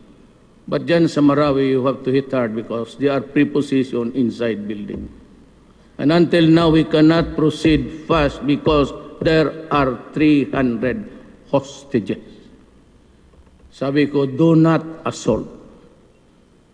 If necessary, we'll just have to wait. Wait it out. But we have to give food. You do not do. I don't care if they are Moro or Christian. But it's not, we do not have that luxury. Kasi pag there's a distinct possibility that we attack, they will just behead everybody. So find a way to do it. If you cannot find a way to do it, then just, I said, wait it out. Diyan ang nakatagal. Baka sabihin hindi marunong itong sundalo. Ako yung pipigil. Initially sabi ko, Bombay, sir, hindi talaga madala, sir. Every window is occupied, yung high-rise, sir. And we were losing because of the snipers. And in the hari, I said, slow down. Hindi ako nagyayabang, when I was in the camp, sa Ranao, while I was being briefed by the military, and I was giving the instructions. I heard about 16 pumutok at saka yung bala na weng, weng, weng. Yung mga reporter na doon sa likod ng stage kasi semento yun. We will, if this is the way how we should wait, then we will wait. unless you can find a solution, somebody here with was the good, even a horse sense to negotiate for the release of yan. Yung itong isang balik ko yung Louis Bid. Alam mo, gano'n yan, Adre. Ang magbabagsak ng Louis Bid, yung walang pera. Ang magbabagsak ng Louis Bid, sasabihin niya doon sa magbibigay po ako sa inyo. Kung sino-sino yan, mga opisyal. So, Louis Bid, papanaluhin siya. So, with no capital, bibigay siya ng pera. Tapos, bibigay, lahat bigyan niya. Connected, who will, lahat.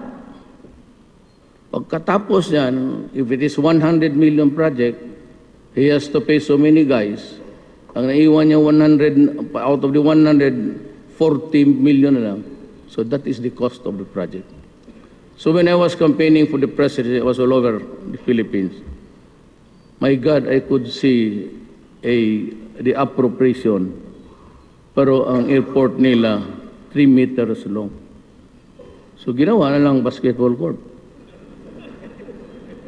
And there is a province here. Hindi kayo, Nacho. If you look into the records back in time, na puro na complex ang roads dyan. Talagang daan dito, daan doon. Pero pag pumunta taka, isang daan lang. It's only one highway. That is how corruption destroys the nation. Ngayon, last.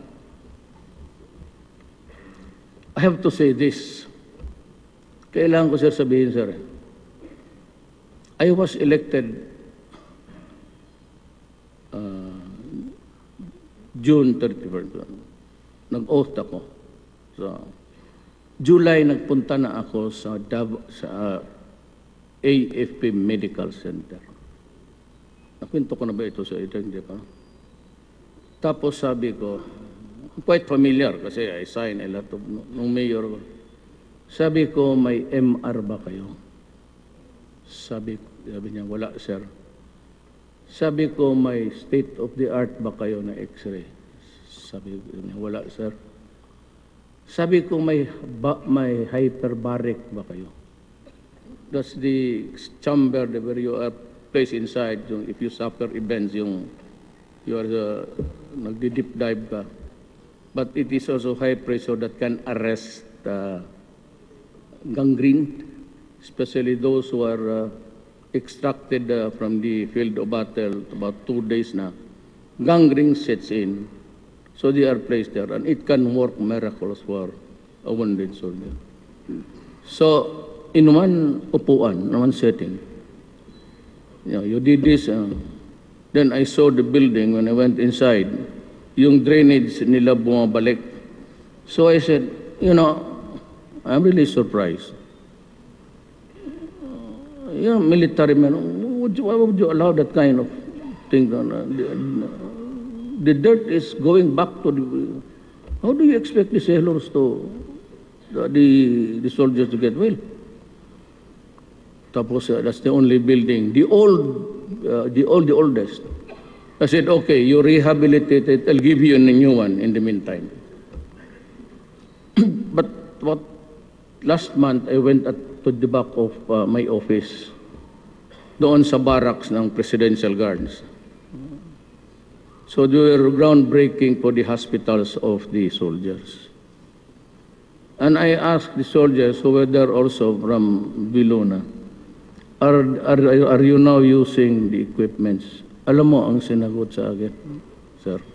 Tayo-tayo na lang mag-usap, huwag na lang yan sila. Tayo na wala pa. Hindi pa na-deliver.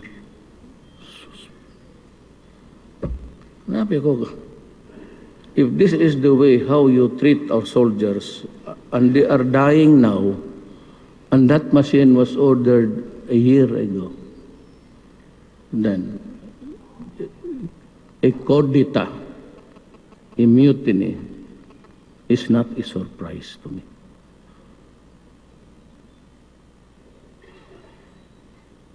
Kaya sabi ko kay Ubial, hindi niya kasalanan because of the procurement.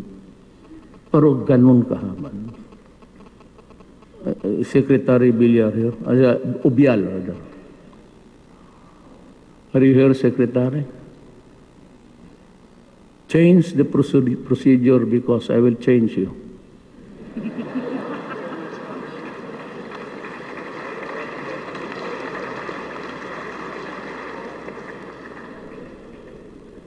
Talagang magkudita ito. Marami lang. We are losing about, by this time, every day, we lose about 10 every day. Sometimes I say it's a useless warrior. But there is a rebellion. Sabi ko, baski ako ang sundalo niya. When there is a machine already ordered, it could have saved my leg. Tapos wala ma. Putang ina, magkudita ako. And let us get the machine by ourselves. I will not be surprised if it's already in their mind.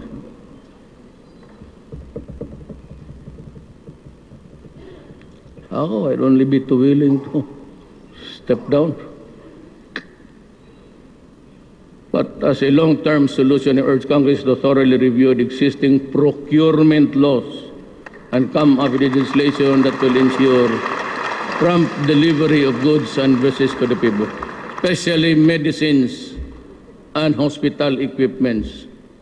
Kasi itong military, ay sabi ko, do not mind COA about, I will answer for that.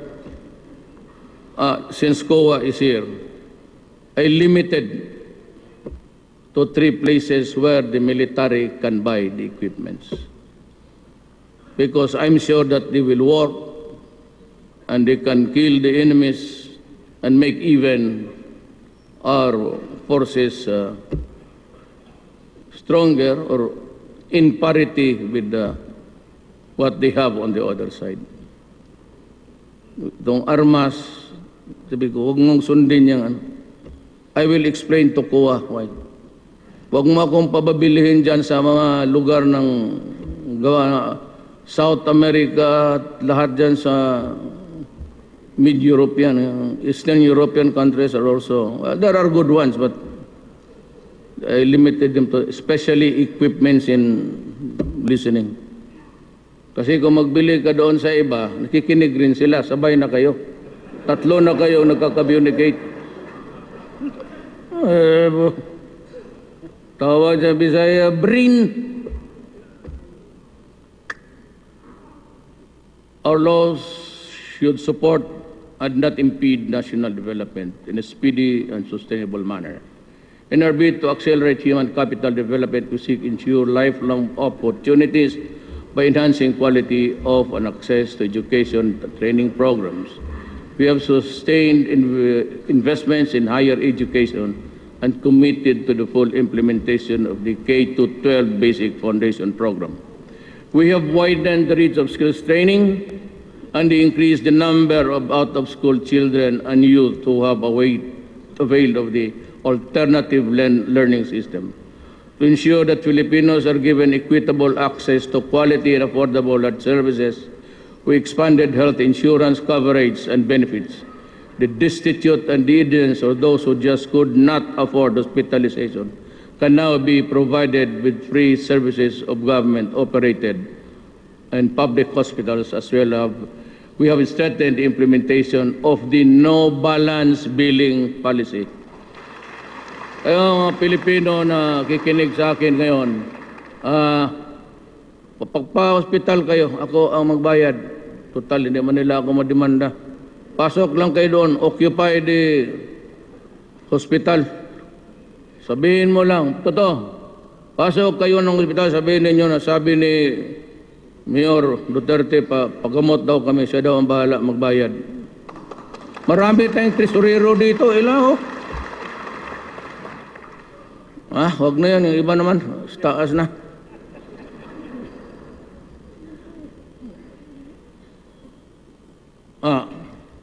I have signed Executive Order number 26, imposing a ban on smoking in public places to mitigate its consequences.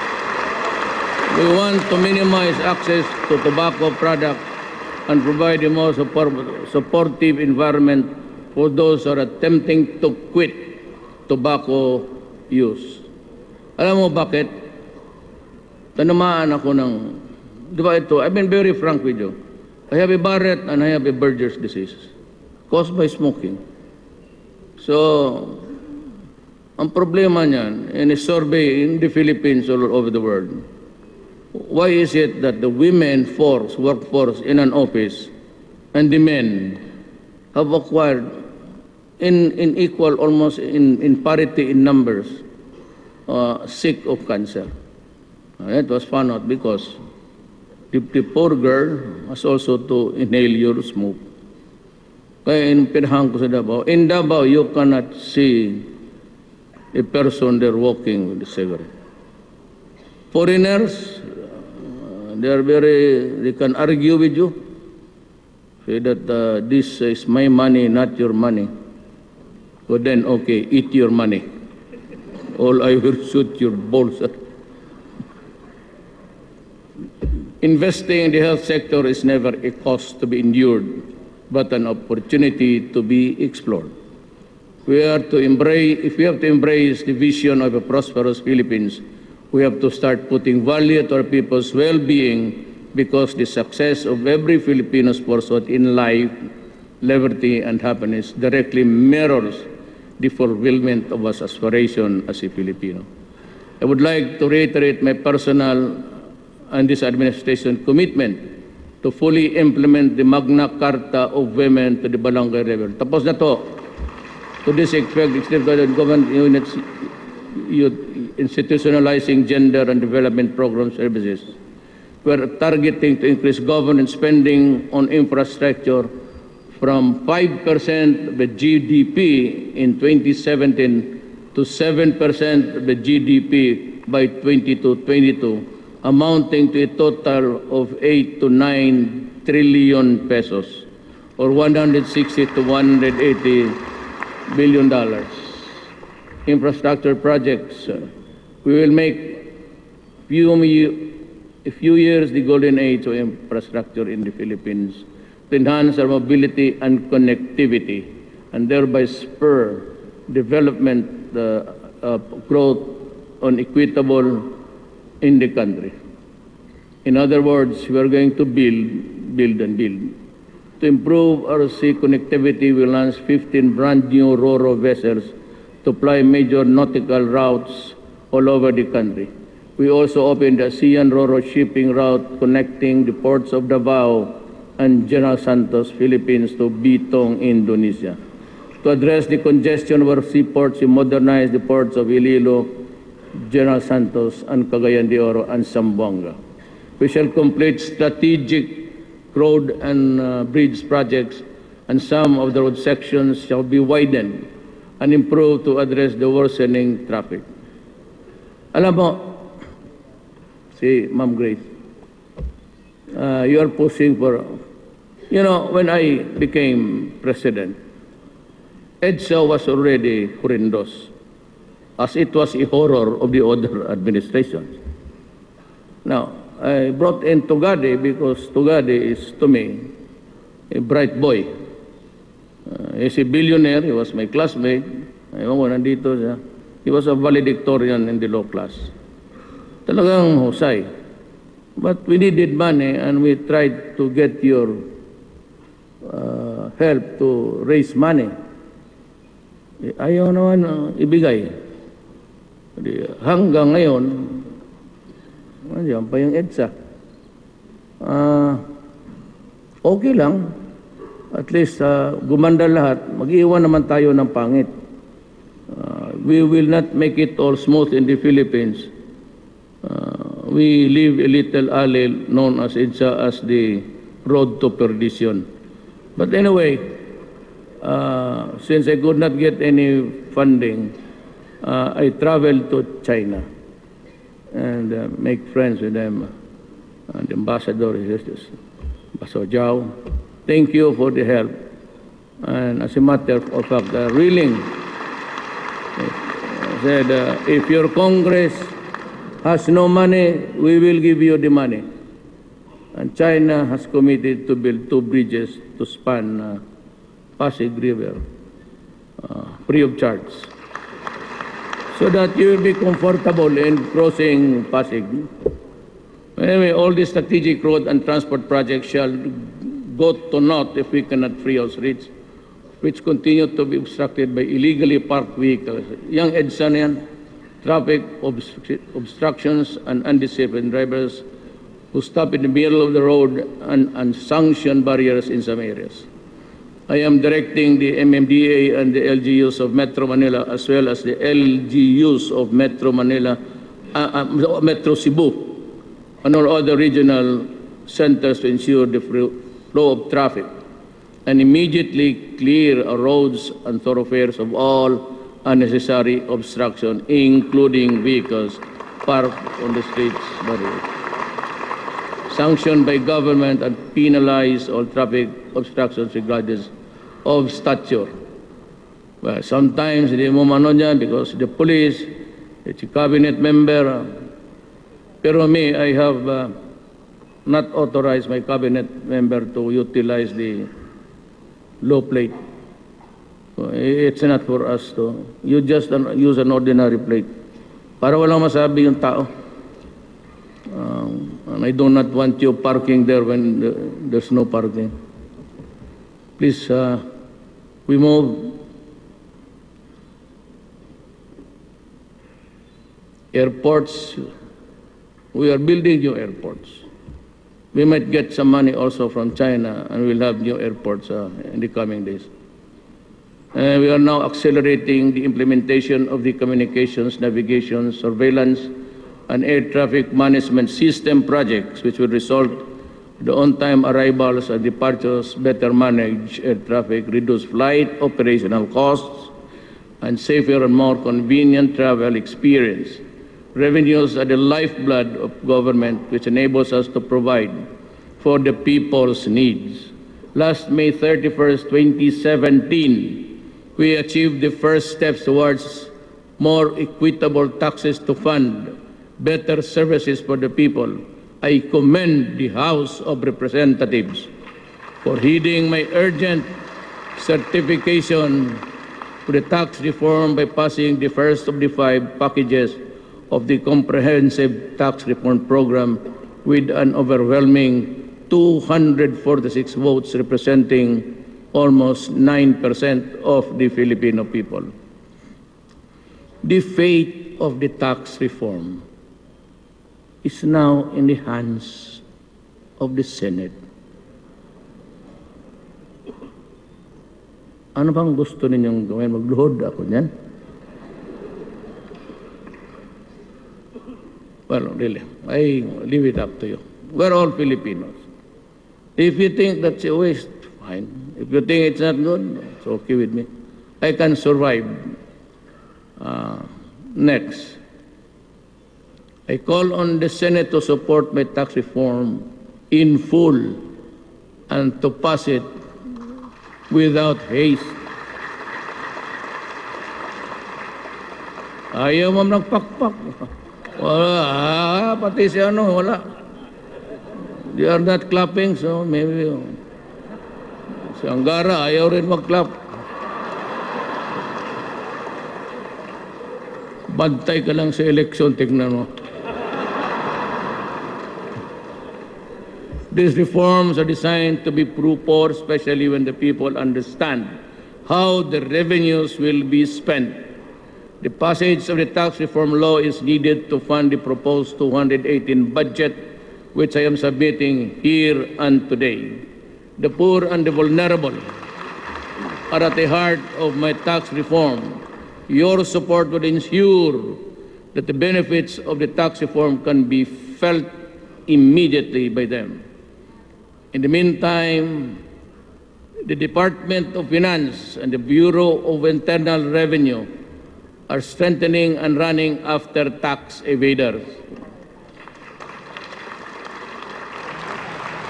I have directed the Department of Finance and the BIR to accept mighty corporations offer of 25 billion to settle its tax liabilities.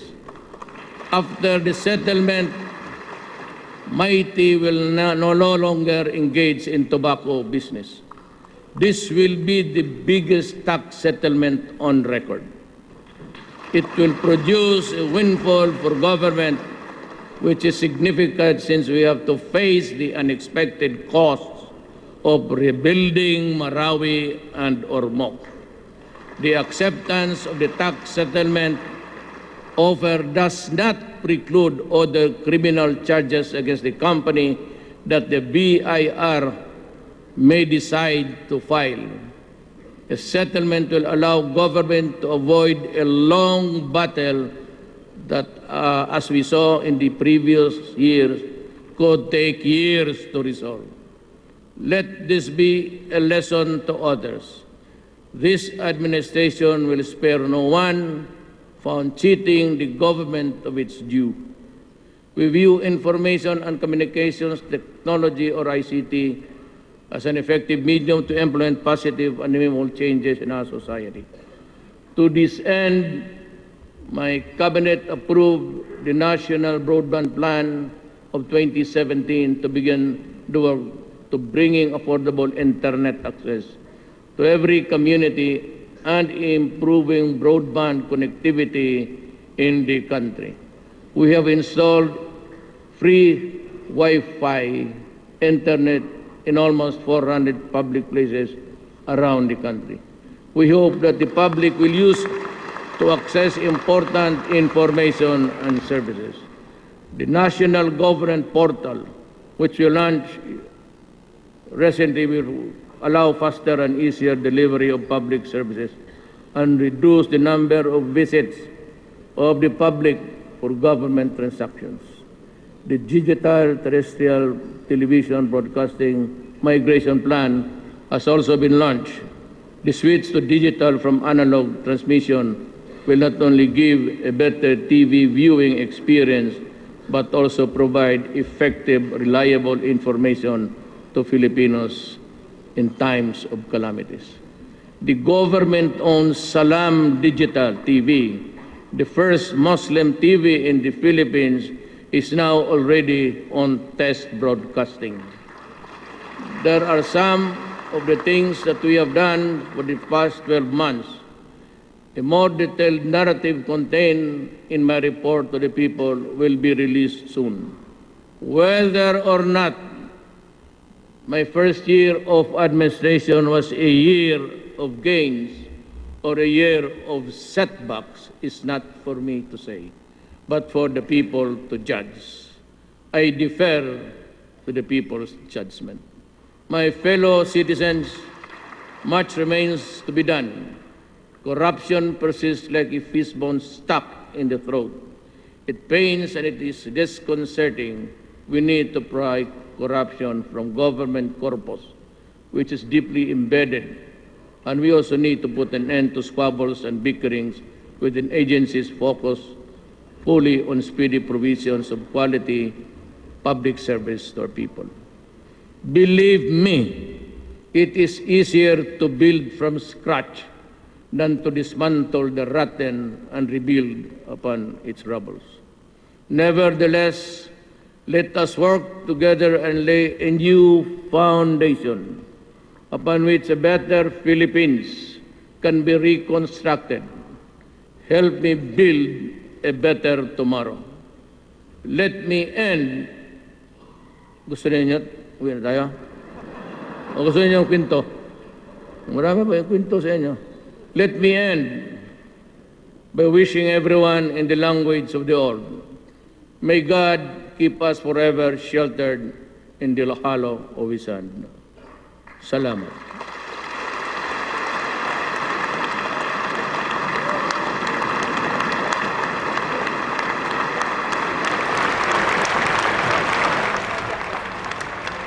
Mga kapuso, kayo po ay nanonood pa rin sa State of the Nation Address ni Pangulong Duterte. Ito ang kanyang pangalawang SONA mula nung siya'y naluklok sa pwesto. Katulad po ng kanyang SONA last year, Tumagal po ang speech ng Pangulo this year.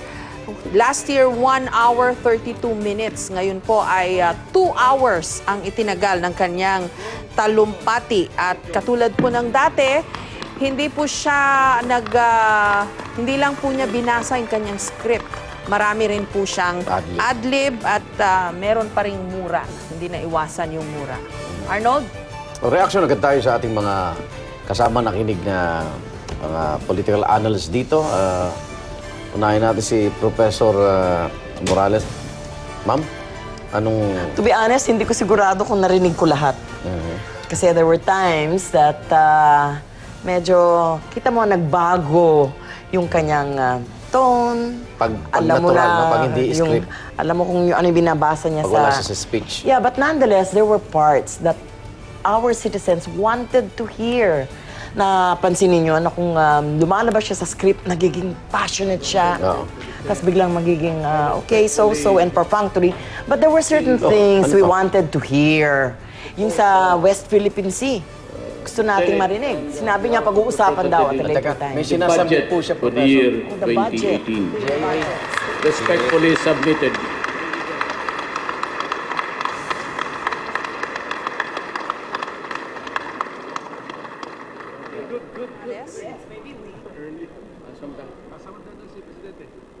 Pagto ko nga to sa demonstrators.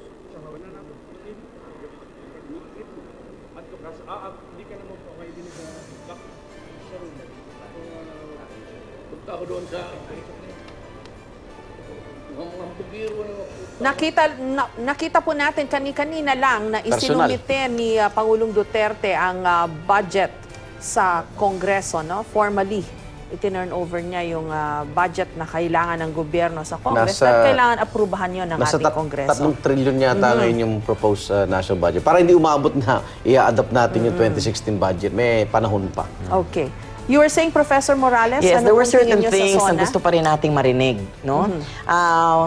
Hindi siya naging ganong kalalim ukol sa pinag-uusapan Sa ng foreign marami. policy. Remember, opo, yung sa West Philippine West Sea, Philippine Sea. yung tukol sa federalism, although nabanggit nga niya na pag-uusapan pa daw, mukhang kulang daw ang, sabi niya at a later time.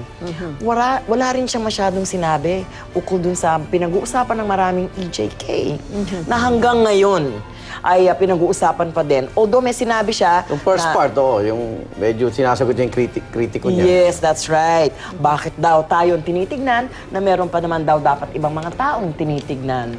So, wala rin siyang sinabi ukol dun sa tinatawag nating mga karapatan ng mga manggagawa. Although may nasabi siya tungkol sa mga OFW about additional budget for their welfare, pero yung mga sa ngayon, yung mga clamor for an increase in the minimum wage, hindi rin niya nabanggit yan. Pero si Pangulo, pagdating sa history, no, napapabilib ako last year na binagay niya yung massacre ng Moro. Ngayon, na-involve ang Amerikano. Ngayon naman, yung sa Samar. Ba't binabalikan niya yun?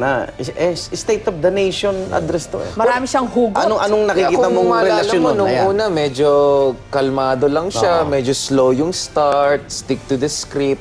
Pero pagdating sa issue ng karapatan pang tao at saka yung mga kritiko Doon na sa siya kanya, naging biglang uminit si Pangulong Duterte at nag-off the script siya. Nakita mo talaga parang inaatake talaga niya yung West. And in fact, hindi lang niya inaatake yung mga kanyang kritiko sa West. Ang ginawa rin ni Pangulong Duterte, nagbigay siya ng example. very coherent na parang legal interpretation niya na anong dapat gawin sa issue ng droga, kriminalidad. So in-emphasize na yung aspect ng retribution. Yun yung sinasabi niya. Ito dapat talagang emphasis ng isang estado pagdating sa supuin ng mga iba't ibang problema. So, yun ang pinaka-coherent view na nakita ko galing kay Pangulong Duterte. At nakita mo, may conviction talaga siya, no? Pag ina-explain niya. Well, generally, yung nag-stand out sa akin yung issue ng Marawi at martial law, yung dalawang M na yan, very emphasis.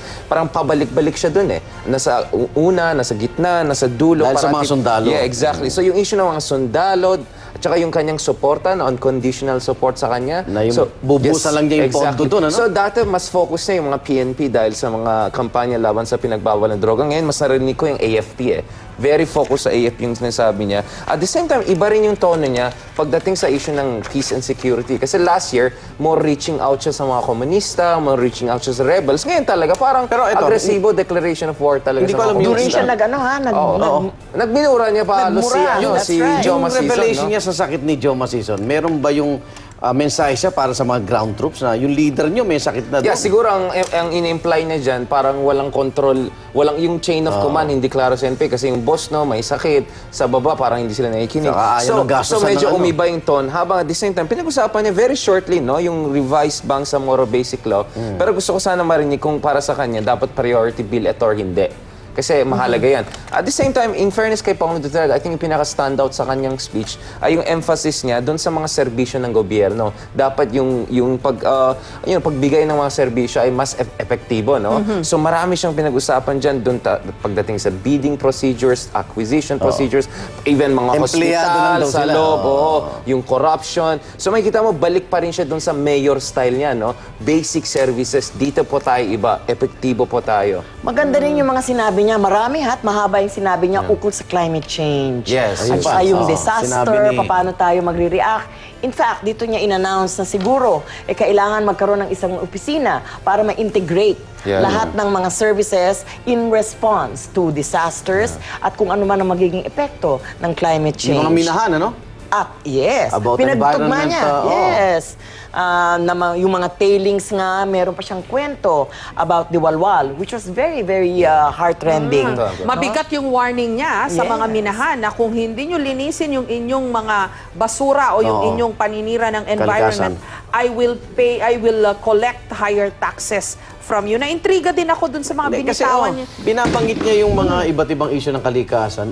Na ang pinagbabasehan niya yung mga polisiya ni dating Secretary Gina Lopez. Right. Pero hindi niya suportan sa Commission on Appointments, no? Yeah, parang talagang chine-channel niya si Gina Lopez. No? Ang sinasabi siguro ni Pangulong Duterte dito is that even if hindi nakapasok si Gina Lopez sa kanyang kabinete, even if may mga concern na kapos yung kanyang support Baka kay Gina i-appoint Lopez, yan. dyan sa confirmation, yung mga prinsipyo, yung mga polisiya, yung mga advokasya ni Gina Lopez ay kasama pa rin sa mga prioridad ng kanyang administrasyon. Meron lang mga nakakaintrigang binitawan siyang salita. No? Una sinabi niya na nung maliit daw siya ay labas-masok siya sa kulungan. Parang first time ko narinig yun sa kanya.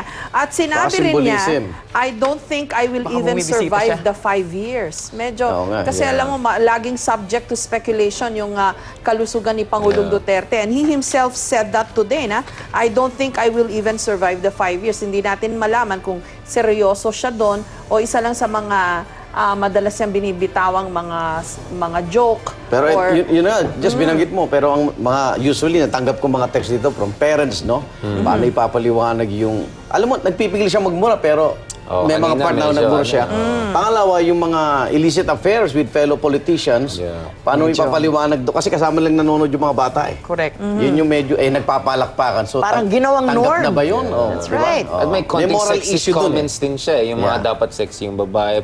Meron siyang mga ganun may na ganun. comments din na medyo Duterte. sexist din yan. Nako, pinag-uusapan yata ngayon sa social media yung isang salitang Bisaya na kanyang binitawan Akala ko, na ang ibig sabihin pala Sexual sexual act. Oo. At meron pa siyang sinabi na huwag Akala ko niyong i-translate yan sa mga dayuhan. Oh, akala ko kasi binanggit yung wala ka sa lolo ko, iba pala yung ibig sabihin nung... Pero I think high point din yung muling pag-ulit niya dun sa serbisyo ng gobyerno na dapat hindi pinapabalik-balik yung mga tao pagka Red tape, no? may kailangan sila. At yung hotline, meron palang ganun na, no? 888. 888 pwedeng magsumbong Yun ang ng mga unang-una yun. government official na who are not doing their duties. At sabi niya dun sa mga nanunungkulan sa gobyerno, mga direktor daw, kung pwede, wag ho kayong lumabas ng lunch break. Kumain kayo sa inyong mga opisina dahil kailangan kayong magbigay ng serbisyo sa ating dun sa mga hotline kababayan. na to, yung corruption hotline, marami na natanggal dahil dyan. Oo. Sa mga BIR, yung mga sinasabi mo. Parang nagbabanta na siya, ha? Pag hindi kayo nag-ayos, baka out kayo. Yung tinatawag niyang right sizing. ng bureaucracy. Hindi paano na naman itong sinabing down. pinag-usapan nating tax reform? Ayan, dinabuli yung Senado. Oo nga, pinangalan niya pa si Senador Angara, no, na medyo Kinall out niya umaangal sila. dun sa version ng lower house. Siya yata Senate Committee na, So no? meron mga name calling, kung may cat calling dati, ngayon medyo may direct naming na, natawa naman siya. Kaya Sabi maiba niya, direksyon do ng you Senado." need me to kneel down para ipasa in full yung tax reform ng Senado? At abangan na lang sa eleksyon, ha? Well, at least masaya tayo na si Oo, Pangulong sinabi niya kay Duterte. Senator Angara yun, ha? I think, Wow. di ba, katulad nung dati, ang wide nung range of topics ng SONA ng Pangulo. And kahit yung emotions niya, and I think even the emotions na na-elicit din sa mga nakikinig o nanonood, wide din, no? Sometimes nagugulat ka, natutuwa ka, minsan natatakot ka, Minsan naiiyak nababahala ka. ka, naiiyak ka. Pero mas komportable na siya sa SONA ngayon. Napansin ko lang. Pero meron pa rin silang issue dun sa nag-ooperate ng kanyang prompter. Oo nga. At Sana nakita pa rin susunod, yung natin speech guide na lang yan. No? Pinagalitan Mas effective siya sa adlib di ba? At Dapat nakita pa bullet rin, points lang. nakita pa rin natin yung kakaibang mga shots ni Direk Brillante. Oo. Merong mga Super extreme zoom. close-up. Nakakatakot yun, ha? Napatitig ako sa mata ni... Medyo. Kita mo yung force. Buti natanggal. Hindi na natuloy. So I last think, year, merong below from view from below. Yung from Oo. septic tank, sabi nyo, I think Prof. the intent Morales. was to show the facial expression, yung mata, lalo na ng Pangulo. Paggalit Pero na. I'm not sure if it was effective, no? Yeah. Okay. Walang gustong... Hindi, gusto niya siguro yung... Hindi, nagulat ako kasi hindi siya naman norm na Yeah. sa isang formal na ganitong event mag-zoom in ka. Pero alam mo, pinadirect nyo yung isang di ba? So, kung... Di ba angulo talaga niya? Cinematic.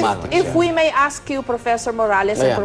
Balikan Professor natin mga, Hidarian, kung gagraduhan nyo, pareho naman po kayong nagtuturo, no? Kung gagraduhan nyo po ang SONA ng Pangulo, ano ba ang grading system? 1 to 10 na lang para mas madali po ang pag-grade. 10 being the highest. Ilan po kaya igagrado nyo kay President Duterte? Professor Morales? Bilang isang profesor, bibigyan ko siya ng mga 7. 7. Okay? Bilang estudyante na nakikinig sa isang profesor, aba, alam mo, ang isang estudyante gustong makinig sa mga example. Baka bibigyan ko siya ng 7.5. Oh, medyo similar sa akin kung ang standard natin ay digong standard. Kasi hindi na ako gumagamit ng mga dating standard.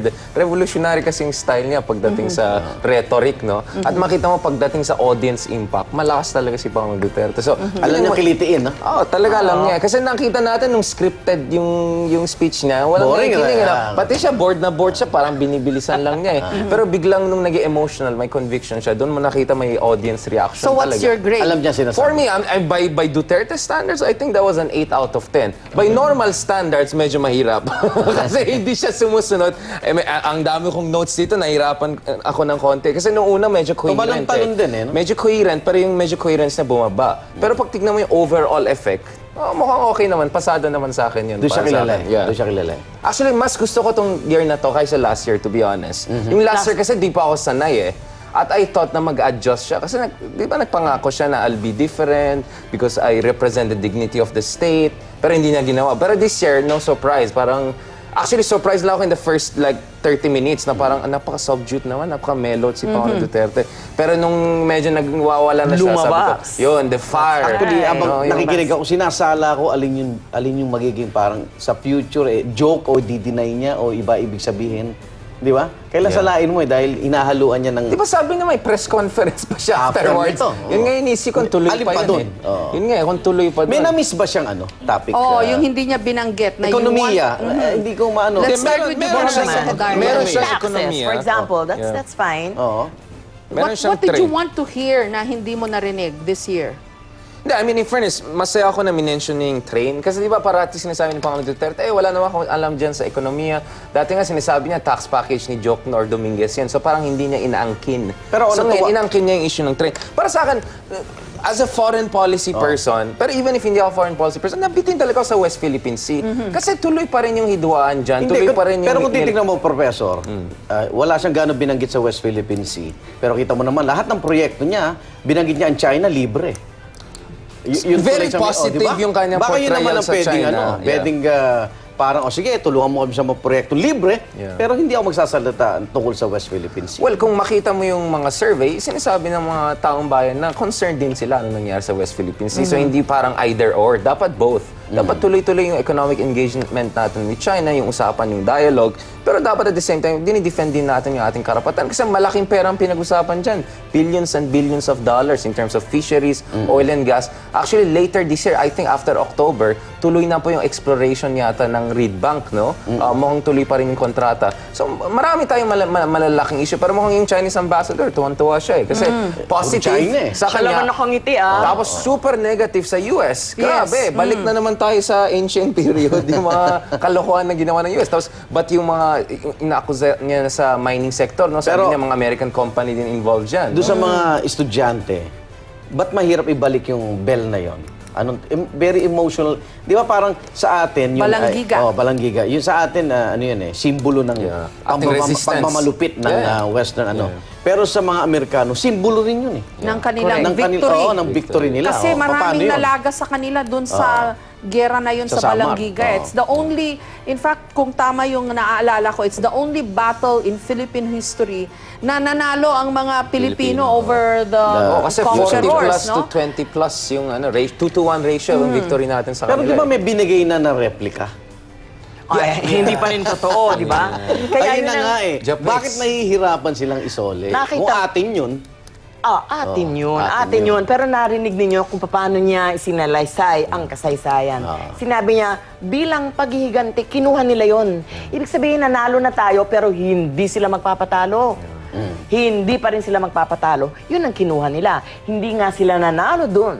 Sa battle na yon, nanalo naman sila sa isang mas malaki. Sa gera. Correct. They won the Isang war. mas malaki. They lost that battle, but they won the war. Perhaps. But also, Bakit? subsequently, ma'am, kaya nga significant din yung Balanggiga kasi it's the only battle na nanalo ang mga Pilipino against the Americans. At marami ang, And the head. sa That's right. pagkakaalam ko doon, galit na galit yung mga Amerikano kasi they were caught by surprise. No? Inambush sila ng mga taga-Balanggiga. Tapos ang daming namatay sa kanila. Kaya nung niresba ka naman nila yung mga taga-Samar, ganun na lang yung mga Amerikano. Kaya hanggang ngayon, hindi binabalik yung bells na yon from the church ng Balanggiga. Kung hindi po ako nagkakamali, nasa Wyoming yan sa Amerika. And the last time that this was discussed, nag-object yung mga veteranong Amerikano na ibalik yan sa atin dahil meron din sa kanilang symbolism Meron yun din. Actually, ang at tawag ko attachment. dyan sa ating resistance sa Amerika, forgotten revolution. Lahat tayo naalala natin yung anti-Spanish or revolutionary movement. Pero wala masyado nakakaalala na hanggang lumabas yung General Luna eh. So, si Pangulong Duterte medyo in-trend din siya over the past few years. Medyo bumabalik tayo dun sa mga kalokohan naman nangyari nung time ng Philippine-American War. So mga historical grievance, binabalik ni Pangulo. And ang connection niya, feeling ko dyan, is yung independent foreign policy. Talagang argument niya dito is, wala tayong all the way na friend. But yung US, may problema tayo dyan. Dapat kaya nga Correct. At independent tayo. in-emphasize din ng Pangulo yung sovereignty. Independent tayo, meron tayong sariling pananaw, meron tayong sariling dinidibdib, no? And there is equality. At kung hindi nabali kung maliit ka o malaki ka, may boses ang bawat estado. Yun yung nature ng sovereignty na paulit at with emphasis niyang sinabi kanina. At na-emphasize niya yung ASEAN, no? Parang, syempre, chairman siya ng ASEAN ngayon. Sabi niya, dapat may mutual respect, may non-interference, although medyo may mutual respect, minura-mura niya yung kabila. Pero yung point niya kasi is, huwag kayong mag-criticize sa amin kung hindi niyo pa nilinis yung sarili niyong bahay. Kaya nga, in-emphasize pa niya yung isang CNN clip sa Massachusetts na pinapakita yung power. So parang, sinasabi niya, look at... kami. Kayo Tignan rin. mo muna yung bahay mo. I mean, get your house in Kayo order rin. bago mo kami criticize. Teka, punta tayo sa magandang nabanggit dito yung sa anti-corruption niya. Yung bidding process. Alam niyo, yung sa bidding process po, nalikha na yung lowest bidder ang lagi na nanalo. Kasi anti-corruption na sistema nga yun eh. Na pag pinili mo yung lowest bidder, para bang walang bahid ng korupsyon. Pero ngayon, namulat tayo na alam na ni Pangulong Duterte na inabuso itong sistemang ito na yung lowest bidder ay nagiging susi pa ng korupsyon. Di ba? Kaya abangan natin yan. Ito na yung press conference po ni Pangulong Duterte.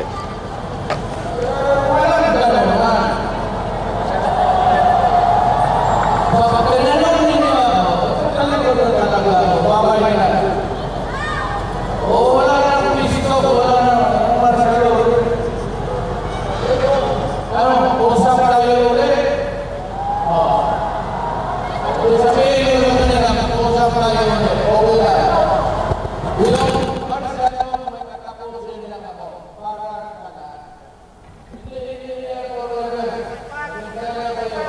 ilan na lang ang nandiyan na may kasalanan. Kaya ako rin makapasok dyan. Sabihin ko sa inyo dahil may presento na hospital na kapatid. Ginawan ko ang militar tumasok kasi sabi ko madadamay ang tuloy at ito. Kasi talaga ko putuloy ang ulo.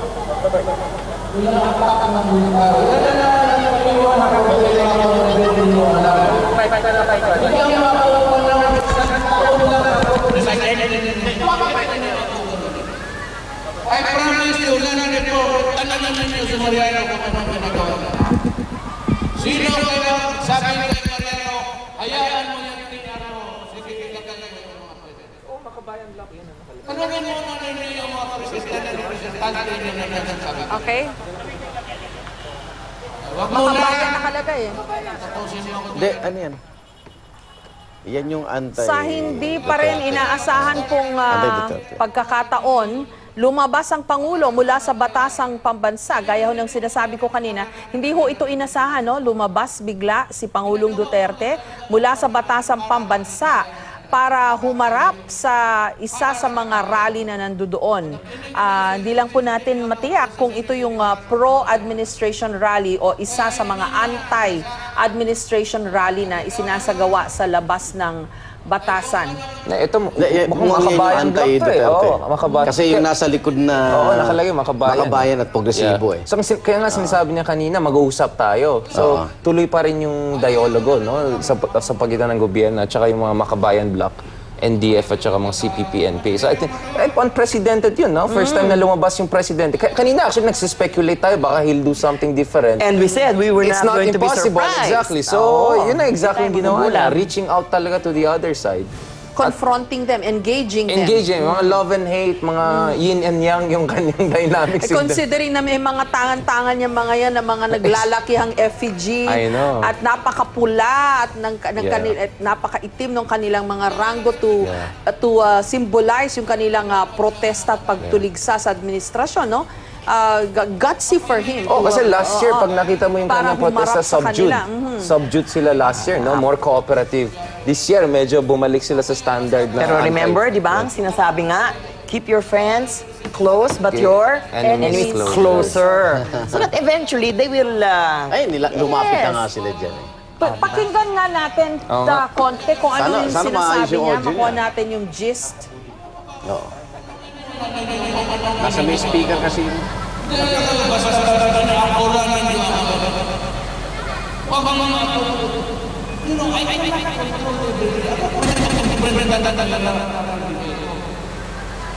Kailangan ako kausapin itong kongre. Ito mga bigyan niyo ako ng pala. Why naman ang iwan ko? Pasasabihin ko sa inyo. Audio Pero siguro quality. dito kaya umarap siya dyan. Kahit ako naman siguro, kasama loob ko, nakipag-dialogo ako sa inyo sa Malacanang mismo last week eh. Isang linggo lang. Oo, binanggit nyo sa akin yung mga problema nyo, 10 nga yun. Narinig yung paliwanag ko, ba't nag-rally pa kayo ngayong araw ng SONA? Hindi ba? Nakikita mo, medyo naiirita na si Pangulong Hindi, Duterte. tradisyon Parang din tatay naman yan, yun. parang tatay Tradisyon. Kahit na naman kumakampi sila, naalala ninyo, supporters naman noon. Yeah. Yung ngayon ay protesters. So, kahit na ano man, yung kanilang pinapanigan, kailangan magpakita sila ng lakas. Mag-ingat kami, nakabantay sa'yo. Dahil pag, remember, ano yung kanta yun? The Night as a Thousand Eyes. Kami yung eyes. Maganda na nga yung tinanggap sila sa palasyo? Kailan nangyari yun? Yeah. Di ba? Kanina sa Unprecedented. mabanggit ko lang kanina sa speech niya, no, doon sa SONA, sinabi niya, "Oy, kayong mga nasa labas, mabuti pa umuwi na kayo. Kung inaakala nyo na pag nanalo ang ISIS o nanalo yung mga komunista, may lugar kayo, Dito sa malaking Pilipinas, pagkakamali yan." I You're think fools or something like that, sabi niya. he was addressing them kanina sa kanyang speech. Ngayon, pumunta na siya mismo sa kanila to Magre-reach address out siya. them na ng malapitan, no, personally, para sabihin yung kanyang mga gustong sabihin sa kanila. Well, masaya din ako yung kumanta ng national anthem natin ay mukhang Maranao or galing sa Mindanao. So I think very symbolic din yun. Very beautiful. Madamdamin yung ano. Madamdamin. Tsaka yung ganda ng rendition din. Yes, it was beautiful. It was beautiful. Ayan, nakaharap pa rin po si Pangulong Duterte sa... Ay, parang mga anak niya to, parang siyang tatay na, ewan ko, nagpapaliwanag o pinapagalitan tong mga ito dahil Ano bang ano? Alam mo si Pangulong Duterte kahit pa paano napakasimple ng galit niya na sa traffic. Kaya nakita niya siguro naapektuhan na naman yung marami sa motorista kasi nag-iba ng ruta dahil binigay na nga yung kalsada sa kanila Pero isa yun hindi niya binanggit ang ng malaliman ang tungkol sa trapiko. At yung problema, sinabi nga niya, EDSA is the road to perdition. Pero ano ngayon ang magiging solusyon? Medyo ayun nga yung build. Tapos yung internet niya, medyo mabilisan lang na may free internet, free wifi or something like that. Hindi ko masyado na-catch Medyo urgent lang yung ni-raise niyang issue about the reproductive health law na naka-TRO sa Supreme Court, no? Professor Morales, kasi meron na palang mga gamot na nabili ang gobyerno for so many millions na hindi na ipamigay dahil nga naka-TRO ang reproductive health law at mag-expire na next month. So ang instruction niya daw kay Secretary Ubial of DOH maghanap ng bansa who may be able to make use of these medicines na mag-expire na next month. May nabanggit siya na ang kausap niya, si Chief Justice mismo, na wag sanang i-TRO ang mga proyekto ng gobyerno. At yung sinasabi nating mga gamot ay isa sa mga nalista, no, na dapat nakastock sa ating mga health centers na dapat ipamigay sa ating mga nangangailangan na ukol naman sa family planning. Ngunit nga na TRO ito. And it is a very, of course, a very, very technical case. And medyo napanigan ng Korte Suprema. Except that was, paulit-ulit niya yun this was 2 years ago. Napinawakan na dyan, harap sa akin. Nagsasalita sa Pangulong. Bakit ituloy ang peace talks yan ang gusto ninyo? Siyempre, inambos ninyo ako. Ano gusto mo? Paano kayo mag-peace talks nung napatay ako? Sira ulo mo. Ituloy-tuloy tapos patayan ninyo ako. Sino kausap ninyo? Kaya nga, huwag kayo magpakainin. Basta, sabi ko muna sa lahat sa representante, hindi ko kayo mausap lahat. Usap kami, makinig kayo sa kanilang sagot. Yun. Kausap. Stop-stop yan tapos nasali yung sakyan ko. Sinong kausap ng pisto? Yung kaluluwa ko. Ilan na palaya mo? When was the last time? Last week sa po. Palayain ko lahat. Maghintay kayo. Hindi lang ano yan, automatic. Bakit? Papayag agad ang militar. Papayag agad ang mga korte. Sabi ko, pero ilan ang na-release ko sa inyo? Nandyan sa labas. Ano? Hindi ako may-ari ng gobyerno. Kaya pati nga kayo dito, kayo sabi niyo, kayo may-ari ng gobyerno. Kita mo. Hindi ako ang may-ari ng gobyerno. Hindi ako basta-basta na pagka-presidente ako. Sunod lahat ang gusto ninyo. Huwag ba akong kadanin, dumaan ako dyan. Kagaya rin sa inyo. Tanungin mo si Season. Isa rin akong sige. Alam ko yan galing ako dyan. Kailangan ng tahimik, respetuhan tayo. Huwag ninyo akong i-ambos. Hindi naman kayo lahat pwedeng pagpakamatay. Kung gusto talaga ninyo, punta kayo lahat sa bukid. Yan ang gusto ninyo. Kung gusto ninyo mapatayan ng Pilipinas, okay rin ako. Yan ang gusto ninyo. Sirain natin ng bayan. Hindi, sirain natin.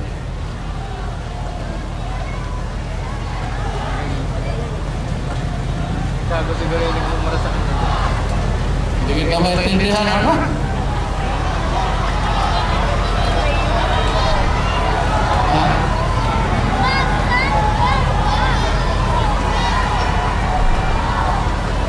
Hindi kayo nakikinig.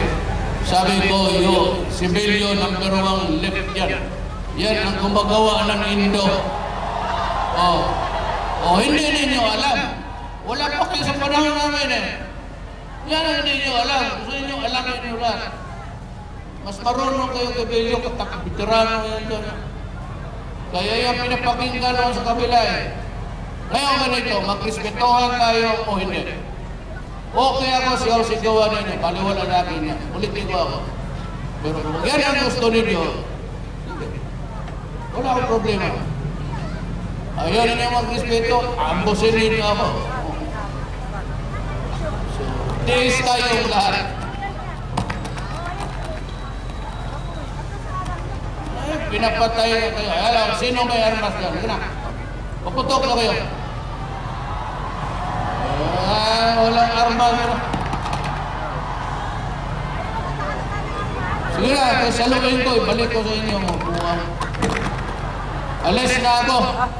Kasi ako ay na. Isa. Kaya ako matakot ng gano'n. Tapos na ako. Basta ganito, kung wala tayong respetuhan, pag yan ang gusto ninyo, ibigay ko sa inyo. Gano'n ko ba rin? Ayaw ninyo yung respetuhan tayo. Bibigay ko sa inyo. Oo, totoo. So, kalimutan ninyo ako. At huwag kayo demonstrate ko kung sino hininganan nyo ng alipin. Naman yung mga matakot sa ganyan-ganyan, galing ako dyan. Hindi ako na-intimidate yung sigaw. Pag wala tayong respetuhan, pati sa akin, hindi bali yung iba, kalaban talaga ni Dio Juan. Pero pati ako, kilala ninyo, yung mga taga-Davao, ayaw yung irespeto, wala ko. Sige, sigaw kayo hanggang maubos yung boses ninyo. Pero wag na wag kayong mag-arit. Oh, binato. Binato yung Okay, mic. so, nakita ho natin, nasaksihan po natin Security nightmare yan, no? kanina lang kung paano NPSG. kinumpronta ni Pangulong Duterte itong anti-administration rally sa labas po ng Batasang Pambansa. No? Ang Tinamon niya pa. presidente do ito, hindi ho ito kailanman nangyari, ngayon lang, na yung presidente na nagsona, lumabas at kinausap at hinarap yung mga nagrarally laban sa kanya. At dun sa mga narinig nating pananalita, no, Arnold, sa kanya, parang sinabi niya, anong gusto nyo? Gusto ko makipag-usap sa kaliwa, Di naman pero kayo nakikinig. inambush naman Inambush niyo nila ako. ako. Tapos nag-cheer naman yung mga rallyista, no, against him. And then sabi niya, anong gusto nyo? Ipalayain yung mga nakakulong. Sabi niya, maghintay kayo. And then at some point, narinig ko pa na parang, sige, magpaputok na kayo, sasaluhin ko lang. May ganun pa Na medyo kinakabahan ako yung mga oras na yun. Totoo lang. Nahirapan din ang PSG doon. May paghahamon kasing kasama. As Commander-in-Chief. That's right. Okay, wow. We really have a Ibang ending to, oh. bold president, no? Talagang Audacity of digong style politics talaga to, no? Kakaiba Ba? to, no? Taking the fight to the other side, dinedare talaga sila eh. Ano bang talagang gusto At nila? lalong nasa likod niya ang publiko Yeah, sa exactly, nakita at yeah. nasaksiyan na yan. Pero kinakabahan talaga Pero tayo. yun yung sa- nakaka-endear ha, sa kanya, mula sa mga tao. Yeah. Walang takot. Wow, walang takot yung presidente ko. Sincere. nakaka-nervyos nga lang. Ninervyos tayo. Paalam na dito. tayo, baka mapamura pa tayo. Sa punto ito, pasalamatan natin ang ating mga panauhin dito sa studio. Sina Professor Richard Heydarian, Kamusta po? ang analyst po natin dito sa GMA, at si Attorney Rowena Daroy Morales ng UP College of Magandang Law. gabi po. Kamusta po? At salamat din sa mga kasapi ng School of Deaf Education and Applied Studies ng De La Salle College of St. Benilde. Kasama natin, kung nakikita niyo, Philippine Federation for the Deaf at Philippine Association of Sign Language Interpreters. Thank you, Ayun din, yan. Sa mga kasama natin sa naintindihan GMA tayo. News and Public Affairs, lalo na yung ating mga reporter at teams na nasa labas nagko-cover po ng SONA At ng yung mga cameraman rally. natin na nag-interpreter ng sinabi ng Pangulo. Salamat ha, naintindihan namin. Yung salitang Bisaya na medyo sexual pala yung ibig sabihin. Maraming salamat po sa inyong lahat. Yan po ang ating special coverage ng State of the Nation Address ni Pangulong Duterte. Maraming salamat po sa inyong pagsubaybay. Ako po si Jessica Soho. Ako naman, Adog Club, ito ang SONA ni Pangulong Duterte. Magandang gabi po.